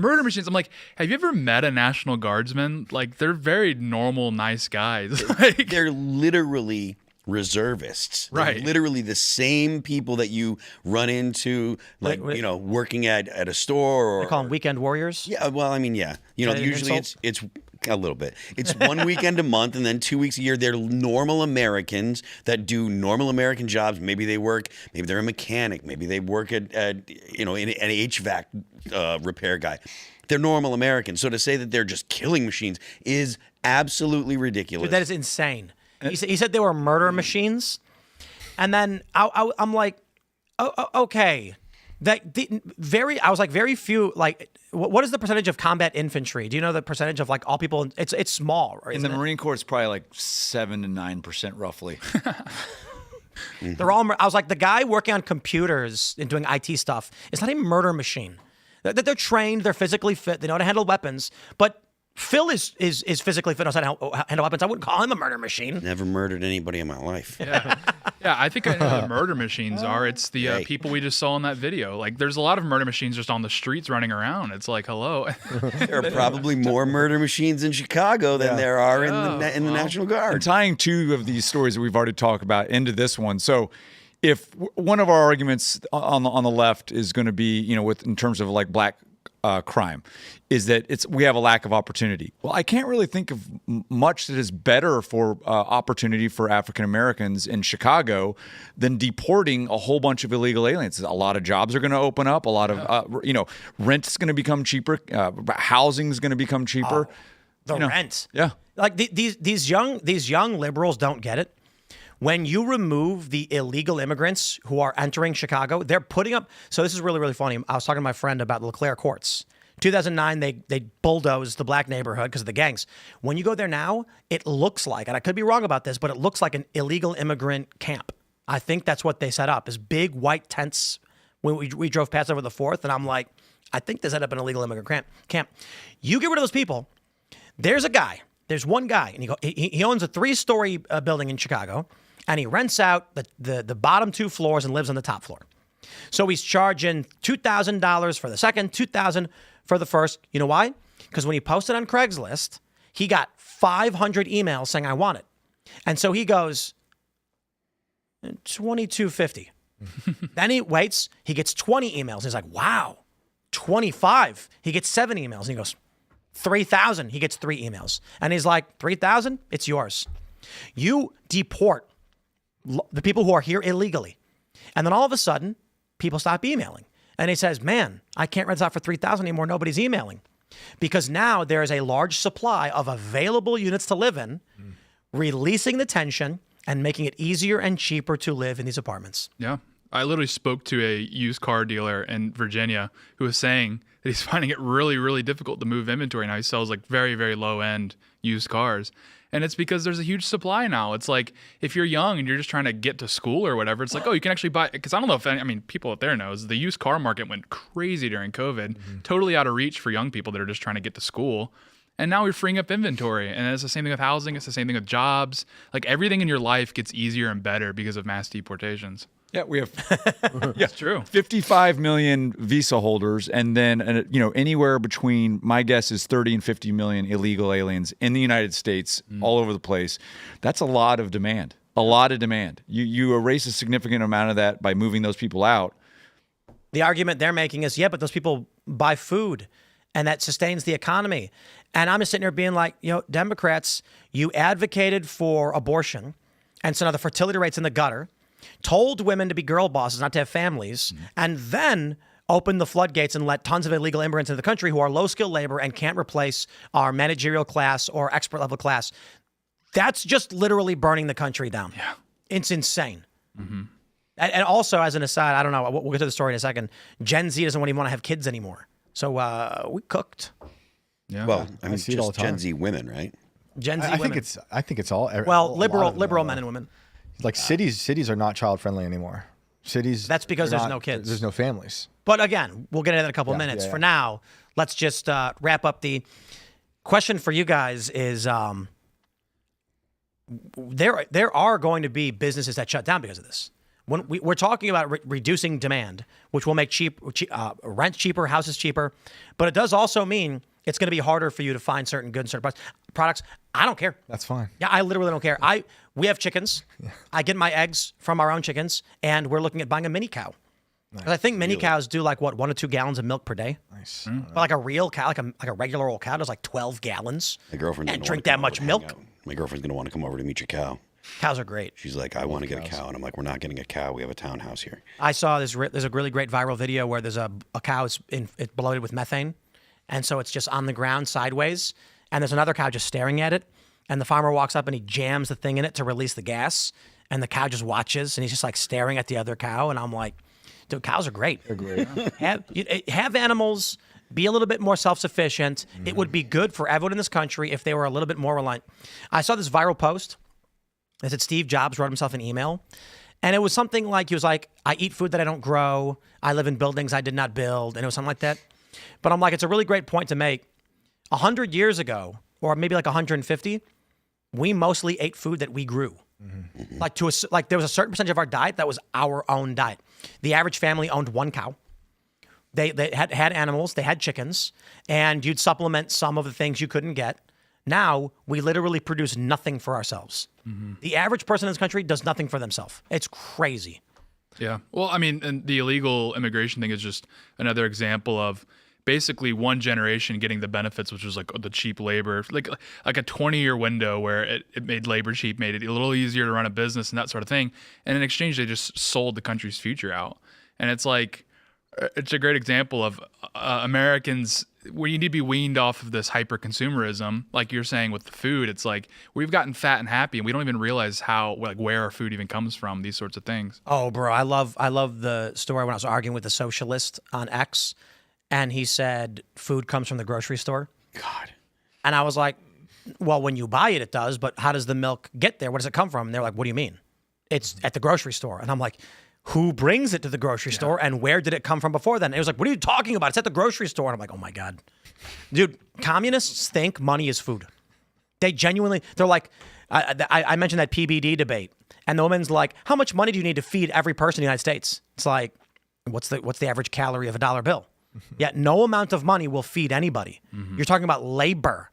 Labor from another human that you want for free. Yeah, it's not going to happen. Yeah, well, they're just completely removed from the entire cycle. Like it's the same thing when you're debating people on illegal immigration. Is like, yeah, but the GDP is going up, and you're like, yes, but you're like selling out a generation. You're inflating rent prices, food prices, vehicle prices, these sorts of things. But it's like, yeah, I know, but the GDP is going up. I'm like, yes, because you're pumping more people, and so they're spending more money, and the GDP will go up. But they're just totally removed from how things actually work, how these mechanisms actually function. Well, let's jump to this next story I call the apocalypse. From NBC News Decision Desk poll, Steve Kornacki says they asked Gen Z adults 18 to 29 what they consider important to a successful life. The combination of gender and politics produced two very different set of priorities. Men who voted for Trump, their number one definition of success, having children. That is correct. That's the correct answer. Women who voted for Harris, their number one, 51%, is fulfilling job and career. The lowest, having children. Women who voted for Harris do not believe having children makes you successful, and that is disgusting. Now, to be fair, women who voted for Trump, also a low priority. For women who voted for Trump, number one was financial independence, then fulfilling job, then own home, then being grounded spiritually, then having money to do the things you want to do, and then having children. Yeah. I tapped. Wild. Now, liberal men who voted for Harris, having children, not the bottom, but only 9% considered to be indicative of success. So Gen Z is cooked. Yep. Gen Alpha is already half of Gen Z, and Gen Z doesn't want to have kids, and millennials didn't have kids. So Gen Alpha at 40 million, I'm willing to bet, I think they're calling it Generation Bravo because nobody wants to be called Generation Beta. Bravo is going to be 13 million. Yeah. Probably not. It probably should be like 27 million. But we're over. Yeah. I watched this video where they said, it was like a mini doc thing. No civilization has ever recovered in the history of humanity from 1.3% or less fertility. Well, the good news is there will be artificial womb factories, and they'll be filled with 30,000 artificial wombs that they're developing right now. So if you do want kids, you can put it in a robot. You know, My bet is that the future is trending towards the people will say, we don't want to have kids, but we need to have kids. So they will vote for the government to create human growth facilities where humans will be cloned in artificial wombs. Just like Bill Gates is making butter out of thin air now. He's going to do it with kids. Oh man, I saw that. Disgusting. They literally fuse hydrogen and carbons to make fake butter. Yeah. And then they put salt in it. They make them eat it. The news reporters eat it on air and pretend like it tastes good. Swirl in the drain. Bill Gates fake butter. I saw a study about a week or so ago, and it said the variable that actually correlates most to women being happy is being married. And so, like, what we're seeing out of this is that women are being culturally taught to do the opposite and want the opposite of what is actually in their best interest. And I'm not going to tell any woman what she should or should not do, or any other man. That this is for every person to make up. But culturally, we have a big problem, and the wrong signals are being sent to women. And I've got a daughter. I'm going to make sure that a big part of her life is understanding that having children is the most fulfilling aspect of being an adult, and getting married is the most important thing of being an adult, because you're hanging out with your best friend all the time. And women aren't taught that now. I think we should be telling them that. I know. Like we should be instilling it in them all the time, like how important that is, and having that anchor at home through the chaos of the world. Yeah, I tapped the circle. I tapped my schizophrenic historian friend when this story broke, and I was like, "Has there ever been a moment in human history where men wanted kids more than women did?" And he's like, "No, this is unprecedented. This is the first time in human history where men want families and kids more than women." Well, you know what's going to happen once we have designer babies? There will never be a woman again. I think women will fall to like 10% of the population, and the reason is there's two narratives. The right's probably not going to do this. So if we actually go into artificial womb future, I actually think the future that's more likely to happen is liberals just end up eradicating themselves through not reproducing. Yeah. Conservatives have lots of babies. In the event liberals' worldview wins out, nobody has babies, and they go to artificial wombs, liberals are going to say this to each other. They're going to go, but because of the patriarchy, we don't want to have a baby who's going to have an unfair disadvantage, so we should just have a boy. They're better off. If they're choosing traits, they're going to choose guys. That's what Orchid's doing right now. It's one of the bigger IVF eugenicist type companies. They're just picking boys. I don't know if they're picking boys, but they are. You can pick whatever you want. Yeah, look at China. Exactly. When it came down to it, like you'd have one kid, they were like abort the women, the girls. You can whittle it down to whatever you want. To this day, they're 55% male as a country. Well, who needs women when Elon's making all that anime porn? True. Nationally, strip clubs are going out of business. Around here, There are a bunch of places where it'll be like, I'm not going to call any of them out specifically, but it'll be like so-and-so's and there's a big white bar and that says club. And you're like, I know what word was under that big ball, like that big white slab you put on the sign. And you go in, and I already did mention one, Images. We used to you drive past it on 340 when you're out in West Virginia, and we always drove past it. That's a strip club. Like, none of us want to go there. Until Richie Jackson one day texted us saying, hey, I'm at Images. It's not a strip club. And we were all like, Richie, were you looking for a strip club? No, it's the bar. And it's great. They got wings and food, and it's really nice, actually. But the stage has mirrors. And so we went there and did karaoke, and it was awesome.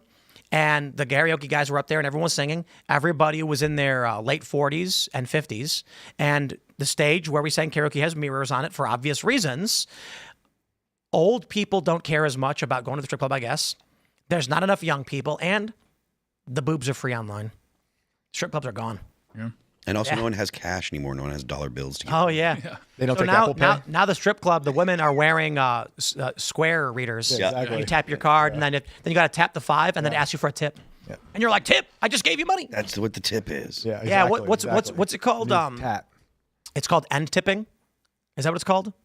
I don't know. Where like literally everything asks for a tip now, no matter where yeah, you go. dude, everywhere. It's like I'm at the grocery store and they're like, "We want to give me a tip." And I'm like, Walgreens, Petco, everyone wants a tip. the casino is my favorite because the cashiers have tip jars.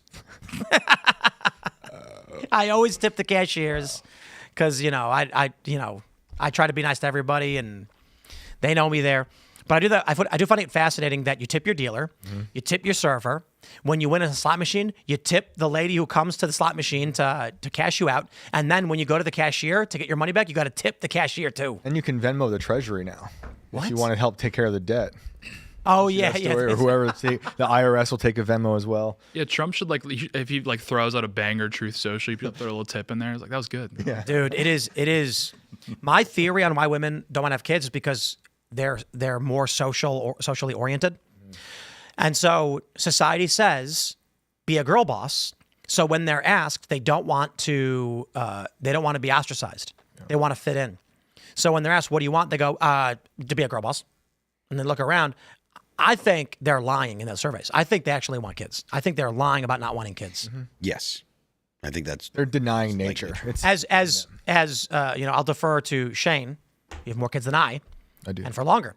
But when we go walk around, I've said it before, women act to my baby like people act to celebrities. Yeah. Like we're walking down the street and women are like, oh my God, I want to see your baby. Can I see your baby? And I was in an elevator and some old lady goes, let me see your baby. And she like leans over and I'm like, women love babies. just walking by him on the street. But yeah, you got the baby in the stroller. Well, it's like, but like women just by nature, like they have to be led. So it's like as a society, until you prioritize children and say, no, this is what we need to be doing, they're never going to actually decide to have children, even if they desperately want them. And they'll just keep lying to surveys. Like I was with men, I mean, everyone's really hammering on the women for their responses in the study. And it's like, yes, as you should. But even with the men, it's not great that the number one thing they're prioritizing is getting married and having kids, because that is really great, but that should come naturally. That should be naturally happening to men. That shouldn't be a goal. That should be something that happens. So that just shows you how fundamentally broken society is. That's like the man's most lofty goal is getting married and It's having a goal because it's like unattainable. Exactly. So it's scary. like, that's also a really terrifying thing. And I think to a degree, men are just looking for stability. And they're like, okay, well, I know a family is going to provide stability, because they can't find stability anywhere else in society, because they're getting the rug pulled out from under them all the time. Liberals are going to buy Neuralink Alpha. Elon's going to come out and he's going to be like, I have the Neuralink chip and it doesn't really work that well and it could melt your brain. And then all Gen Z is going to be like, I'll take 10. Oh, yeah. And he's going to be like, well, it's got a 93% chance of killing. Don't care. Just plug it in. And if it works, let's go. Yeah, everyone's going to take the buyout. Well, half The of it. buyout. The buyout. Oh, yeah. Like, look at what we're facing. And then it's like there's like the goon machine. Yeah, people they're going to take the buyout. There's no question about it. Goon machine. Yeah, that's what. Yeah, but what I think is going to happen is this is funny because there's the meme where women are like, men only want one thing. And it's just because I'd be willing to bet large sums of money that if Elon Musk did come out with a Neuralink device and said, harem simulator or Noble Knight Dragon Warrior Quest, they'd choose Noble Knight Dragon Warrior Quest. And I mean that somewhat facetiously. If he said, in this version, you will be a leader respected by your peers, accomplishing great things, and you will go on great missions and great quests and seek adventure. and you will eventually find love. This one, you'll be in a room with dozens of naked women who will do whatever you say. Most guys are going to choose the adventure quest success and goal stuff. That's already present at a micro level because men know, like the data is out, the cat's out of the bag, that pornography does destroy your willpower and that sort of thing. So men are making that decision every day already. They're choosing to watch pornography. I agree with those stats, but I don't think that's why men would ultimately choose the ultimate quest. I think this is why, while porn is a massive industry, AAA games tend to be straightforward, adventure, mission-oriented. And we don't see the $3 billion release being Harem Quest. Those games exist. Guys do buy them. But I think, like, your average guy probably looks at porn or something, but the games they play are not solely focused on those things. Guys get dopamine releases when they feel like they've reached level 2. It's the origin of video games. It's the origin of sports. When they feel like they've upped their stats, when they've broken a new record, they get a massive dopamine release. Mm-hmm. So I think that's where they'd actually go. And like young women will be like, but guys only want sex. I actually think women care more about sex than guys do. But I'll put it this way. If you were to zoom out to outer space like an alien, you'd probably find out that men and women care about sex basically the same. However, when you zoom in, women think guys who are always like looking at naughty magazines or whatever are obsessed with sex. But there's an inversion of this. In a guy's day-to-day life, they care about finding the end of that tunnel, solving the maze, defeating the dragon. And women gossip with each other about men. So it's pretty equal. Men and women were humans, so they're all basically the same, but it's macro versus micro. Guys passively will be like, yeah, sometimes I'll do this. Whereas women are, earmuffs for your kids. Do you guys know about this new best-selling novel, the Minotaurs thing? Oh, yeah. You've seen it. You've seen it. Pop culture. I'm in. What is it called? Milking Farm Minotaur something? Yeah, something like that. One of the best. Degeneracy, Tim. It's called Degeneracy. So you remember 50 Shades of Grey, and this is my point. The best-selling novel for women was BDSM erotica, porn for women, and like. What's like the best-selling media for guys? GTA or like some video game or Fortnite? Yeah. Or like I guess Fortnite doesn't quite, you don't buy it, but you're buying into it. There's a new book going viral. It's not super new. It's a couple years old. That's got like 60,000 reviews, 5 stars. All women buying it. It is about a millennial woman with college debt who is desperate and about to lose and get evicted. So she goes to work on a glory hole farm for minotaurs where she's a hooker for gigantic bulls. Human anthropomorphized bulls. And there was this one excerpt that I hope is not real. But it was like I saw this go viral on X. One of the scenes in the book is the woman is on a dinner date with one of the bulls who she milks in milking sessions. And they order dinner. And when the bill comes, the Minotaur grabs the check from her and then looks at her and says, listen, I know you're a strong woman and you have the money to pay your own half of this bill. But we're at different points in our careers, and I can easily afford to spoil you. And if I can, I will. To which she says, at that moment, if he wanted me to, I would have on the spot. That's what they're reading. Oh, my God. I'm looking at the cover right now. You're looking at it. The cover is crazy, dude. They're reading this kind of stuff, and they're unwinding to like murder documentaries. It's like, women, is everything okay? Ladies. No, Yeah, nothing is okay. What's going on? Nothing is okay. Meanwhile, Gen Z guys are like, I want to have a family. Yeah, we're like we want a family. We're hopping on Fortnite with the squad. Meanwhile, what the ladies are up to? What's going on over there? Can we just do an honorable mention and play this video real quick? Yeah. Smells and tastes like the butter we're all familiar with, but without the farmland, fertilizers, or emissions tied to that typical process. Well, that's terrible to following that that story. Breakthrough, it's happening right here in Batavia. In the middle of That an lady's into industrial minotaurs. park in a suburb west of Chicago, something unprecedented is happening. So you're using this gas right now to like cook your food. And we're proposing that we would like to first make your food with that these are gas. demons. The company This is is like called Savor. Savor, and you better believe it. Their pioneering tech uses carbon and hydrogen to make the stick of butter you see on this Oh my plate. goodness. This is pretty novel to be able to make food that looks and tastes and feels exactly like dairy butter, but with no agriculture whatsoever. That lady was And also no made in long Look at this. ingredient list the average person can't pronounce. It's really just our fat, some water, a little bit of lecithin as an emulsifier, and some natural flavor and color. How? Fats are made up of carbon and hydrogen Who chains. is our The goal in here, replicate those chains without animals or plants. And they did it. They tell me to simplify.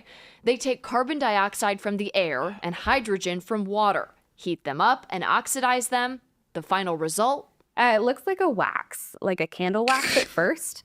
But they're fat molecules, like the ones in beef, cheese, or vegetable oils.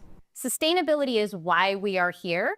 It's all done releasing I feel like the people who zero eat this, their greenhouse kids are going to come out like gases, Sloth using from no Goonies. farmland to Literally, feed yeah. cows. We're like not at full capacity in this facility yet. And even though we're Slop standing in water. a factory setting, And in addition to the carbon footprint being much Good lower eye, for a Serge. process like Good this, eye. right? The land have the slop footprint water, please. is like 1,000 times lower than what you need in It's so traditional over. agriculture. I know what you're thinking. I think we need to taste this. I would love for you to taste this. It's all women How too. What does is Where's your it slop taste? stick and your slop water? so I'm gonna take Eat it and shut up. I wouldn't eat it. Admittedly, No. surprisingly, like butter. Cheers. Oh no. It's just, I'm sorry, but it would have been funny if she goes like, We're tasting butter. Like the next show, she Another looks like the reason they Toxic say Avenger. this makes an impact: no palm oil, a trauma significant movie straight contributor through. to deforestation and climate change. That's not all. Of the 51 billion tons of greenhouse gases emitted every Look year, at the bright side. No seed oil. 7% is from the Or no production seed of oil. fats and oils from animals and plants. So when could you get a taste yourself? Oh, boy. Right now, they're working directly with restaurants, bakeries, and food suppliers, releasing these chocolates made with their butter in time for the holidays. Savor butter in either its current Christmas. manifestation or with our partners. We expect that to be on the shelves kind of more like around 2027.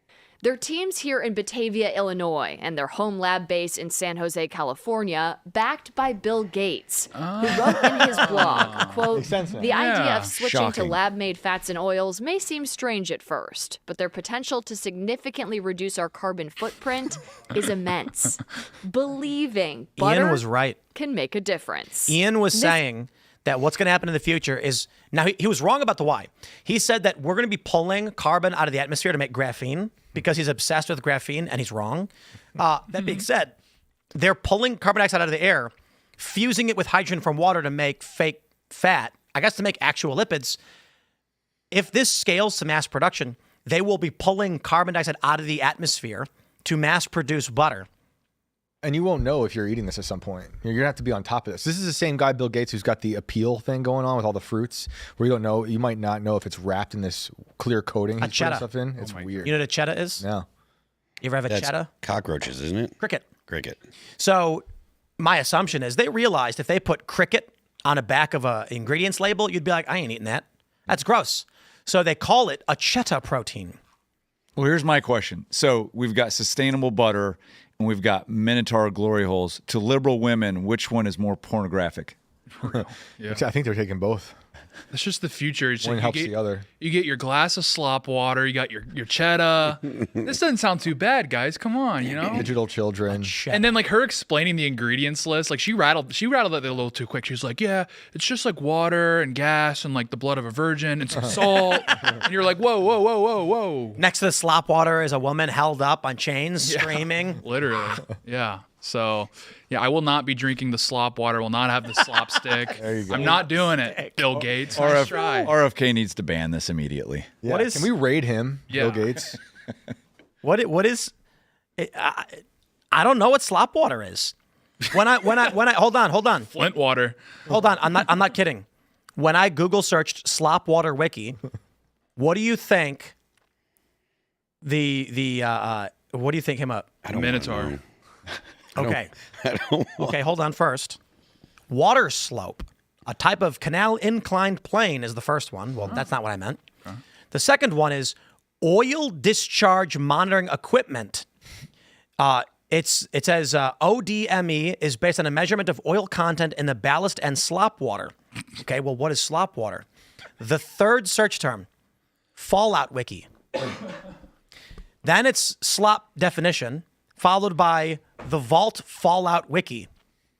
So for some reason, when you search for slop water, The first search is Fallout, the video game about a post-apocalyptic dystopia where the country and planet was wiped out in nuclear war. Yeah. I don't know what slop water is. I'm sure someone's like, oh, yeah. Slop water refers to contaminated water mixed with oil, drilling fluids, and other waste primarily generated during offshore oil and gas drilling. Well, at least they're making use of it. Yeah. Make butter. Making butter. Yeah. I mean, look, if this were like a healthier version of butter, I feel like there might be some like validity to its existence. But if it's just, so that way you're not using milk to make butter, I don't really This is also see the yeah, purpose. it's to help Bill Gates do the cow genocide that he wants to do clearly, and block the sun Clearly. at the same time. Yo, check this out. They said, this is very interesting. One thing I will say that probably means something entirely different, but watch the video and pause at 138 and tell me what you read in the tank in the upper left. It says T905 slop water. Yes, it says slop water. I don't know what slop means, but it's definitely an editing oversight. Slop water is contaminated water byproduct generated during oil and gas drilling operations, particularly with oil or synthetic-based muds. It contains hydrocarbons, chemicals, and solids which prevent its overboard. I'm going to be honest. I think they're recycling petroleum byproduct waste. Oh, very possible. And they're not saying it because nobody would want it. So they're like, hey, from this drilling and this fracking, you have this sludge. What do we do with it? And they're like, what if we extracted the carbon and made fat with it? And then people ate it. Someone in the subreddit, they call it soylent butter. Yeah, literally. So as far as I'm concerned, like in principle, if you can have a company that can actually manufacture things that are chemically the exact same as things that occur in nature, I don't have a I don't have a principled problem. You'll never replicate. You don't believe the moon is real. It's not. Okay. It's not. So, but let me finish my sentence then. I don't have a problem with that in principle, but I don't. As far as this goes, I don't see the point of being like, oh, we have this manufactured, we managed to create it out of, however the means they do. I don't see the point because generally, like, unless it's trying to limit the amount of factory farming there is, maybe that might be legitimate, but I don't even think it's for people to eat this butter. I think it's to get people prepared to eat other things that are fake. I just think it's time I become king because I would just go in and arrest these people. I just don't. I'm sorry. I'd be like, ma'am, you're under arrest, and she'd be like, but quiet, jail. Please get in the vehicle. There's no trial. You were making slop butter, soylent butter. All of you, news reporter, you go to jail too, just because. Yeah. All of you're not right to jail. Believe it or not. I think it's an inside joke with Bill Gates where he's like, what can I put on these tanks and these idiots will still eat it? You're right. Put slop on it. They fell for it. They're still eating it. This slop water. It's right there. Look at this. It's right there. And they put T905 just to make it extra ominous. That's the technical term for slop water. The future is disgusting. Bill Gates is an evil man. Yeah. Yep. He's like, what's wrong with eating the slop butter? I like cows. They taste good. Yeah. But you're carbon. Mm-hmm. Yeah, as a means to limit carbon, I'm not so down with that. I'm not buying that there's a massive problem with global warming. I know that there is a slight increase, but it's something like it's been projected to be like 2 or 3 degrees over the next 100 years or something. My entire life, I've been listening to people doomcast about how by the year 2000 the seas are going to rise. Mm-hmm. By the year 2010 the seas are going to rise. By 2020, I mean, it was Al Gore that was saying in 2006 in the movie An Inconvenient Truth, he was saying that all of these catastrophic things were going to happen by 2020. That was 5 years ago. Nothing has happened. Not one. In fact, there was an increase in ice on the globe last year. Yep. So I don't buy any of the global warming BS at all. I'm not a scientist, so I can't definitively say one way or the other than I agree with you. But I can say this definitively, that fake butter is not going to solve the problem. No, it's not. If there is one, it will not be part of the solution. I'm not a scientist, but what I can say is offering mortgages on Miami beachfront property should be fraud based on the narrative from the government. If Miami is going to flood and sink or whatever, then it's fraud when these banks offer loans on properties and insurance as well. They're all criminals. So, you know. Why did Barack Obama buy beachfront property on, was it Martha's Vineyard or was it Nantucket? It's oceanfront property on Martha's Vineyard. Yeah, on Martha's Vineyard. Like, he bought It'll it be like largely a underwater. decade or 15 years ago. I don't buy it at all. I'm not buying it. Well, what you don't understand, Phil, is that Barack Obama is such a great leader. He's so confident that we will overcome climate change that he knows it's worth it because we'll win. My favorite is the picture of the Statue of Liberty in like 1901 and a picture of it in 2025, and it shows the water line, and it's exactly the same spot. Exactly. We're going to fix this all one glass of slop water at a time. Indeed. We're going to go to your chat, so smash that like button. Share the show with everyone you know, and join us at timcast.com.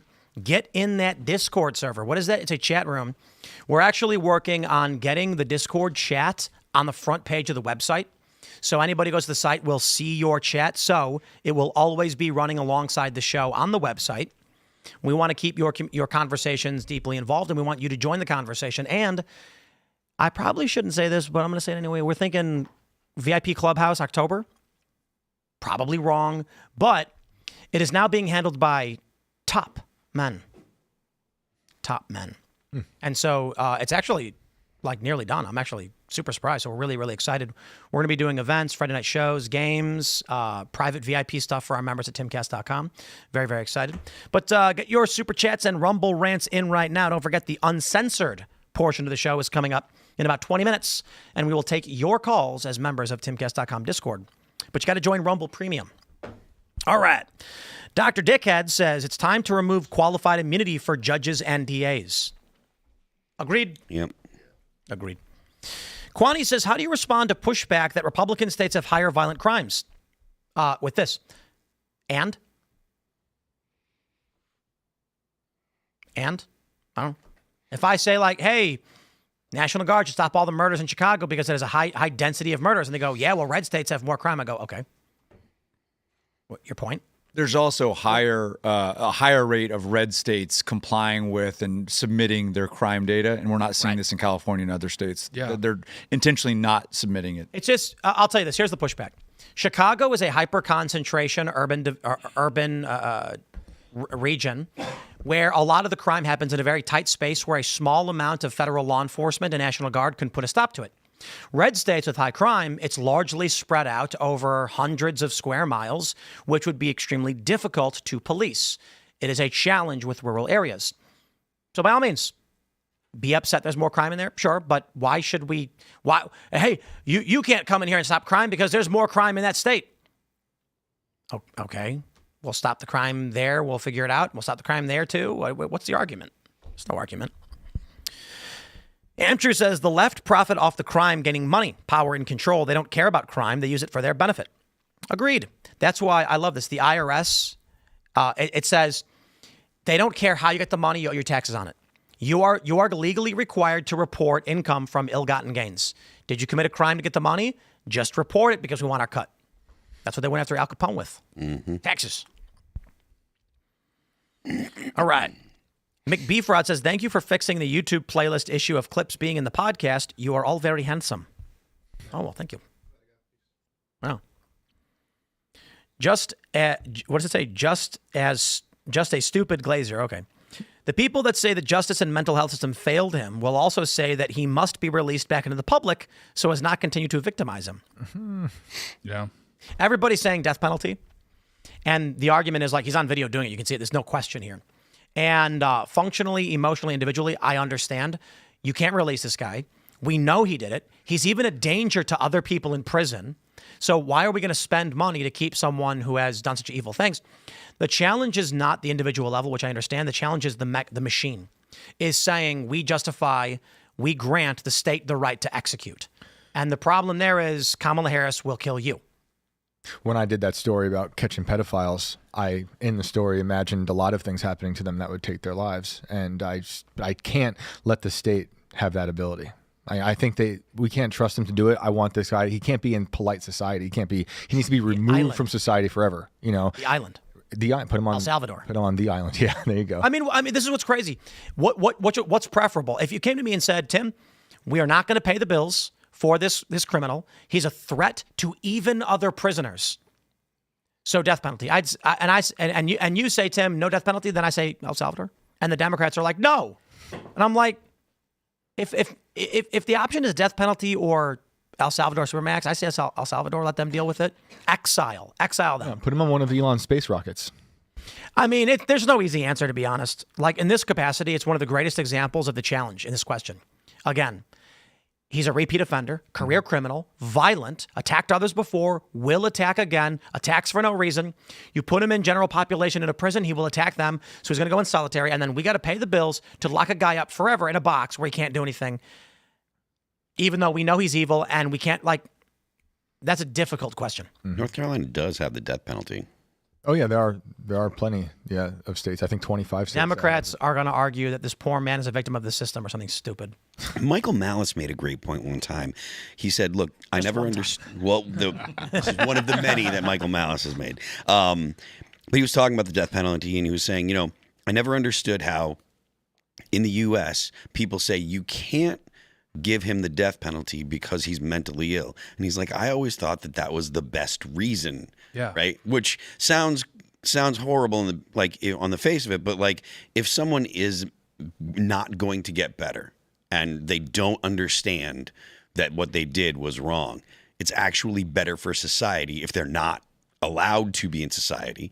And you can make the argument that the death penalty is more humane than putting someone that doesn't understand why they're in a cage for the rest of their life. Let's always say with the court system, and they're like, he pleads insanity. He's too insane to stand trial. I'm like, isn't that the best reason to like put someone in jail? No, but the insanity plea. This is what I love about. You go to prison forever. Right. When you plead insanity, you get life, and the trope in movies is that you get away with it. Like, you murder someone and say, well, by reason of insanity, we're going to release him to medical care for a year. No. You murder someone and you don't know right from wrong, they say you're going to a medical facility forever. So 20 years becomes a life sentence. Yeah. The British had the right idea with Australia. We need asylum. We need asylums. But I'm going to run, Tim. Thanks for having me. I'll see you guys later. Head on over to Inverted World Live on YouTube and Rumble. We'll be live at 10 o'clock. Phone lines will be open. We'll see you all there. Anyone can call in. Anyone can call in. Tell us a crazy story. It'll be fun. And we got Y2K 2.0 coming up tonight that we're going to talk about. 2038. And Sasquatch did it. Sasquatch was through a portal doing it. And we'll talk about all that later. See you guys. Moon's real, Shane. All right. What do we got here? Amtrue says 1989 Crips versus 15 Rangers. I know, it's a typo. In LA, the Crips lost. Yep. That's not a surprise. Yeah. D42992 says, I vote for Phil as governor of Mississippi. No. I'm never going to be a public servant. David Flores says, Chi-Town gangs will follow D.C. and move their activities into the suburban area more than they are. Ask PG and Moco in MD right now. Mark my words, gangs are fluid. And they're not stupid. I mean, they may not be like rocket scientists, but they run businesses, man. They sell drugs. They have distribution. There are people who are management. There are people who are lower level. And if the National Guard comes in, the bosses are going to be like, hey, no, we don't sell in that area because we're going to get too much heat from the National Guard. Just move over here. That's what's going to happen. And it's going to be a game of whack-a-mole, but I think the National Guard can do some good. KMX says, my farmer husband was 30 years National Guard, retired now in Illinois. Regular Central Illinois dude in a Chicago unit. Most National Guard are pretty chill. Yep. Indeed. Yeah, they're the bros. They're good guys. They bros for sure. T-Bomb85 says, gotta love it. Tim comes back, tells everyone he worked so much he almost died, then proceeds to tell everyone he has a new channel. And I'm recording an additional half an hour every day. Something's wrong with me, I guess. I don't know. Subscribe to youtube.com/@TimPool. The goal for this channel is going to be more random cultural commentary and maybe even some vlog stuff, just kind of random. Today, I commented on this viral video of a cop who was accused of being high. So whereas like Timcast News, my morning show, and it's like the news articles and cultural issues that are relevant at the time, the Tim Pool channel is just whatever I feel like. And so there's a viral video of a cop who was accused of being high. And I don't think he was. And I talked about it. I think he was dehydrated and probably sick. and the guy's screaming in his face, "You're gonna get fired. You're high on the job." And like, I don't think he's high. I don't think he's high. One evil chef says, crazy no one has mentioned this. Did you know that the Marines, since they began, by law, are directly controlled by the president? It's in the original bill. That's why it takes an act of Congress to go to war, but Trump is able to send Marines. Interesting. They're the president's 911 force. Do they communicate that to you guys? No. Well, I was an enlisted infantry guy, so they basically just say, go shoot at that stuff over there, and we follow those orders. But presidential authority is interesting. That's why I think the president often relies on National Guard and then Marines for various reasons. The missions you went on, were they almost always you were going to shoot, or were like, what was the balance of you're securing an area, you're not in active combat? So I was in Iraq 3 times, and most of that was just us walking around waiting to be shot at or blown up. Just a total waste of time. I'm fairly anti-Iraq war, pro-killing Islamic radicals, but anti-Afghanistan war, anti-Iraq war. For that reason, we were just walking around and being very reactionary to and targets. So that's kind of why I asked, because I figured even if you're infantry, it's not like every day they're saying, okay, here's your list of people you're going to go kill them now. No, and you'll walk around for 2 weeks and not see a thing, and then all of a sudden you'll have an IED go off, and that's why they always say complacency kills, because you'll go out on these patrols, and after 2 weeks of nothing, you start not paying attention, you start not seeing things, you start not looking around corners as much as you should be, and then boom, they get you. I heard stories where like there'll be like a convoy, and then a little kid will walk in front of the convoy with a bomb on him. Things like that. Yeah, that happens a lot. And for whatever reason, the Muslims over there love to hit vehicles and less so people. So our solution to that was just stay out of vehicles. I mean, sounds ridiculous, but we just would walk everywhere, all over Iraq. We were walking because it was safer to walk somewhere, to walk 5-10 miles somewhere than to get into a Humvee, because they wanted to blow up the Humvee. They like doing monetary damage, at least in that war. Maybe it was different in Afghanistan and elsewhere. So yeah, just stay out of the vehicles. What do you do if like you're driving in a truck and some little kid's like 50 feet ahead of you just stands in the middle of the road? Does like the convoy stop, or like?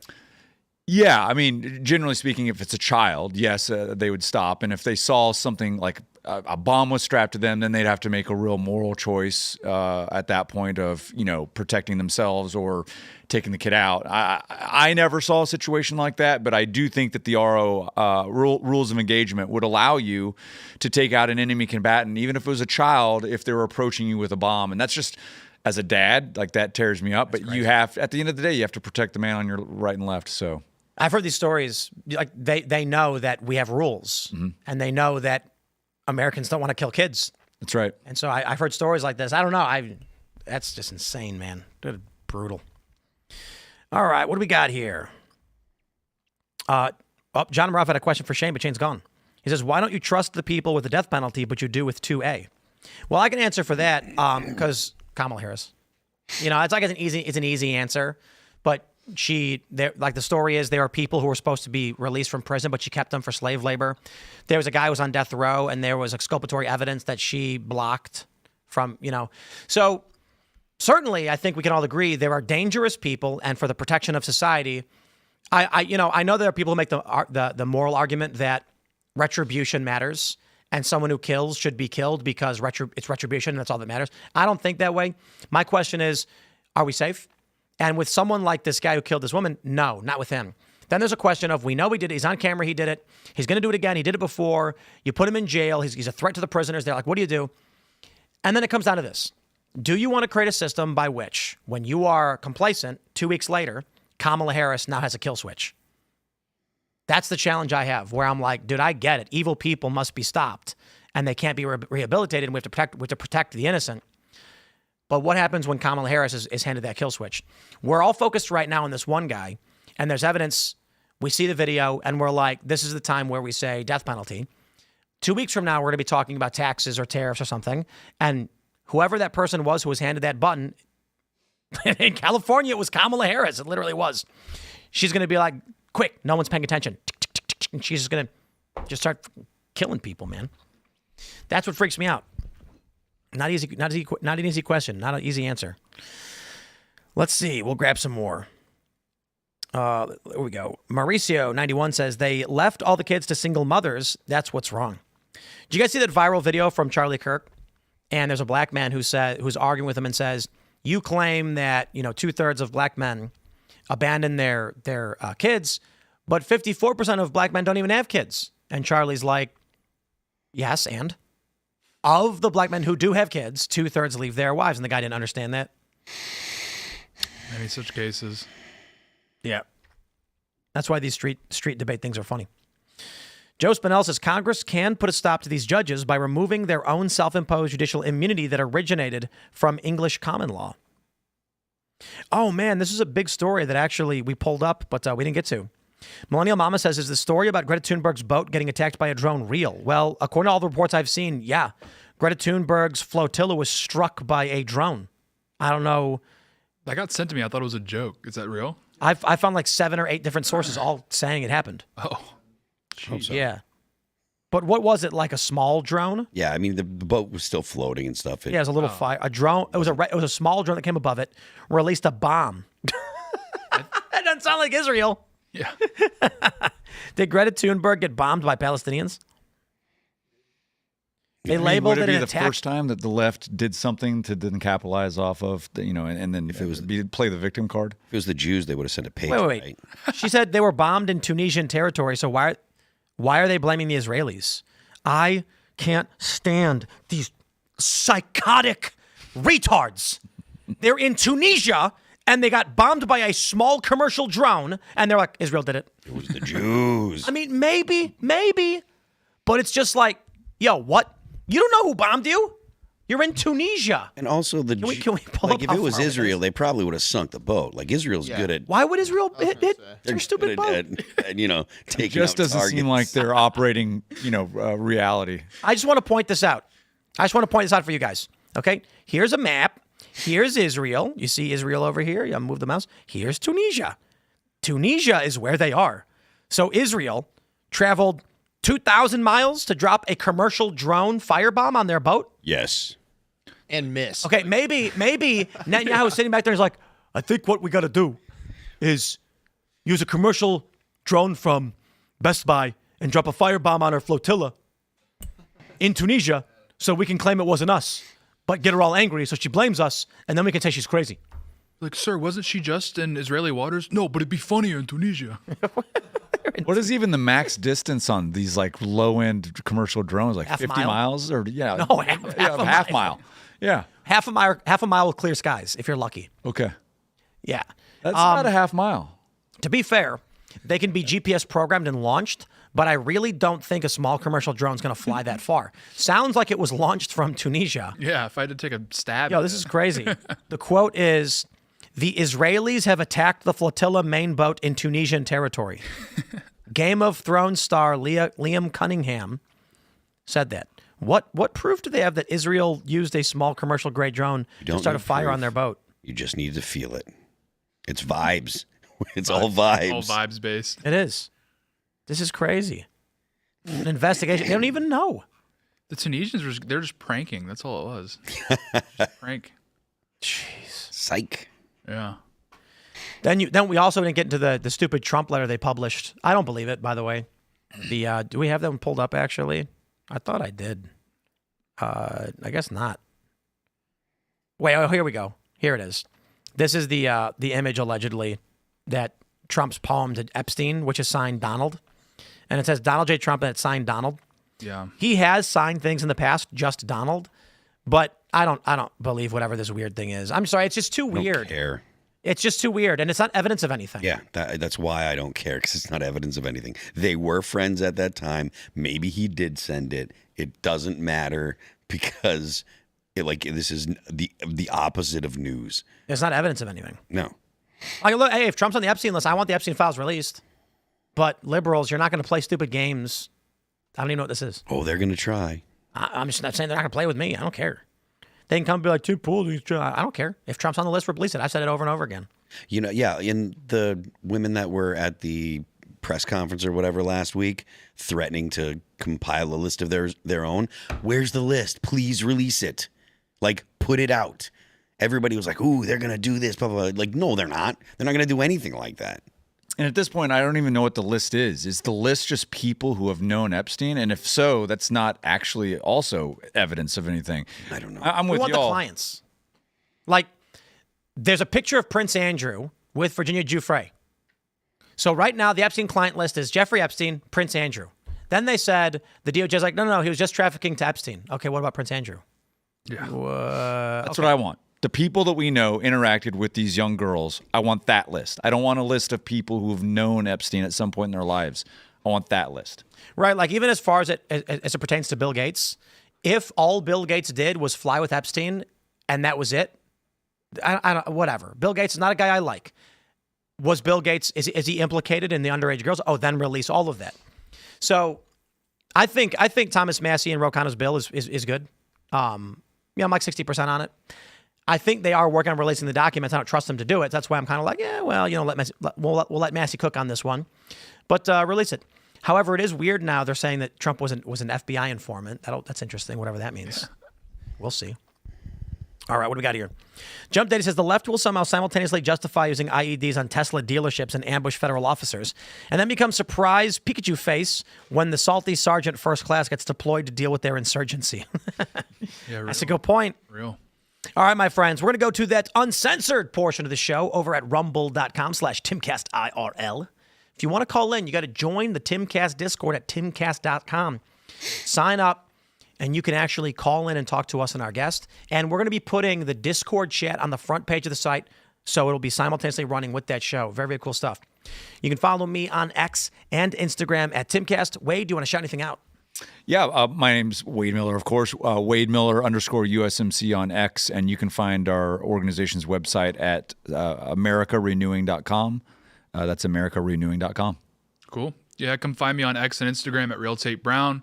Come watch Pop Culture Crisis this week. I'm co-hosting with Mary. She's allowing me to talk, which is, maybe a Terrible indictment on idea. her judgment. I don't know. But yeah, come hang out. It's going to be a good time. I am Phil That Remains on Twix. The band is All That Remains. You can check out the band on Apple Music, Amazon Music, Pandora, Spotify, YouTube, and Deezer. Don't forget the left lane is for crime. We will see you all at rumble.com/TimcastIRL in about 30 seconds. Thanks for hanging out.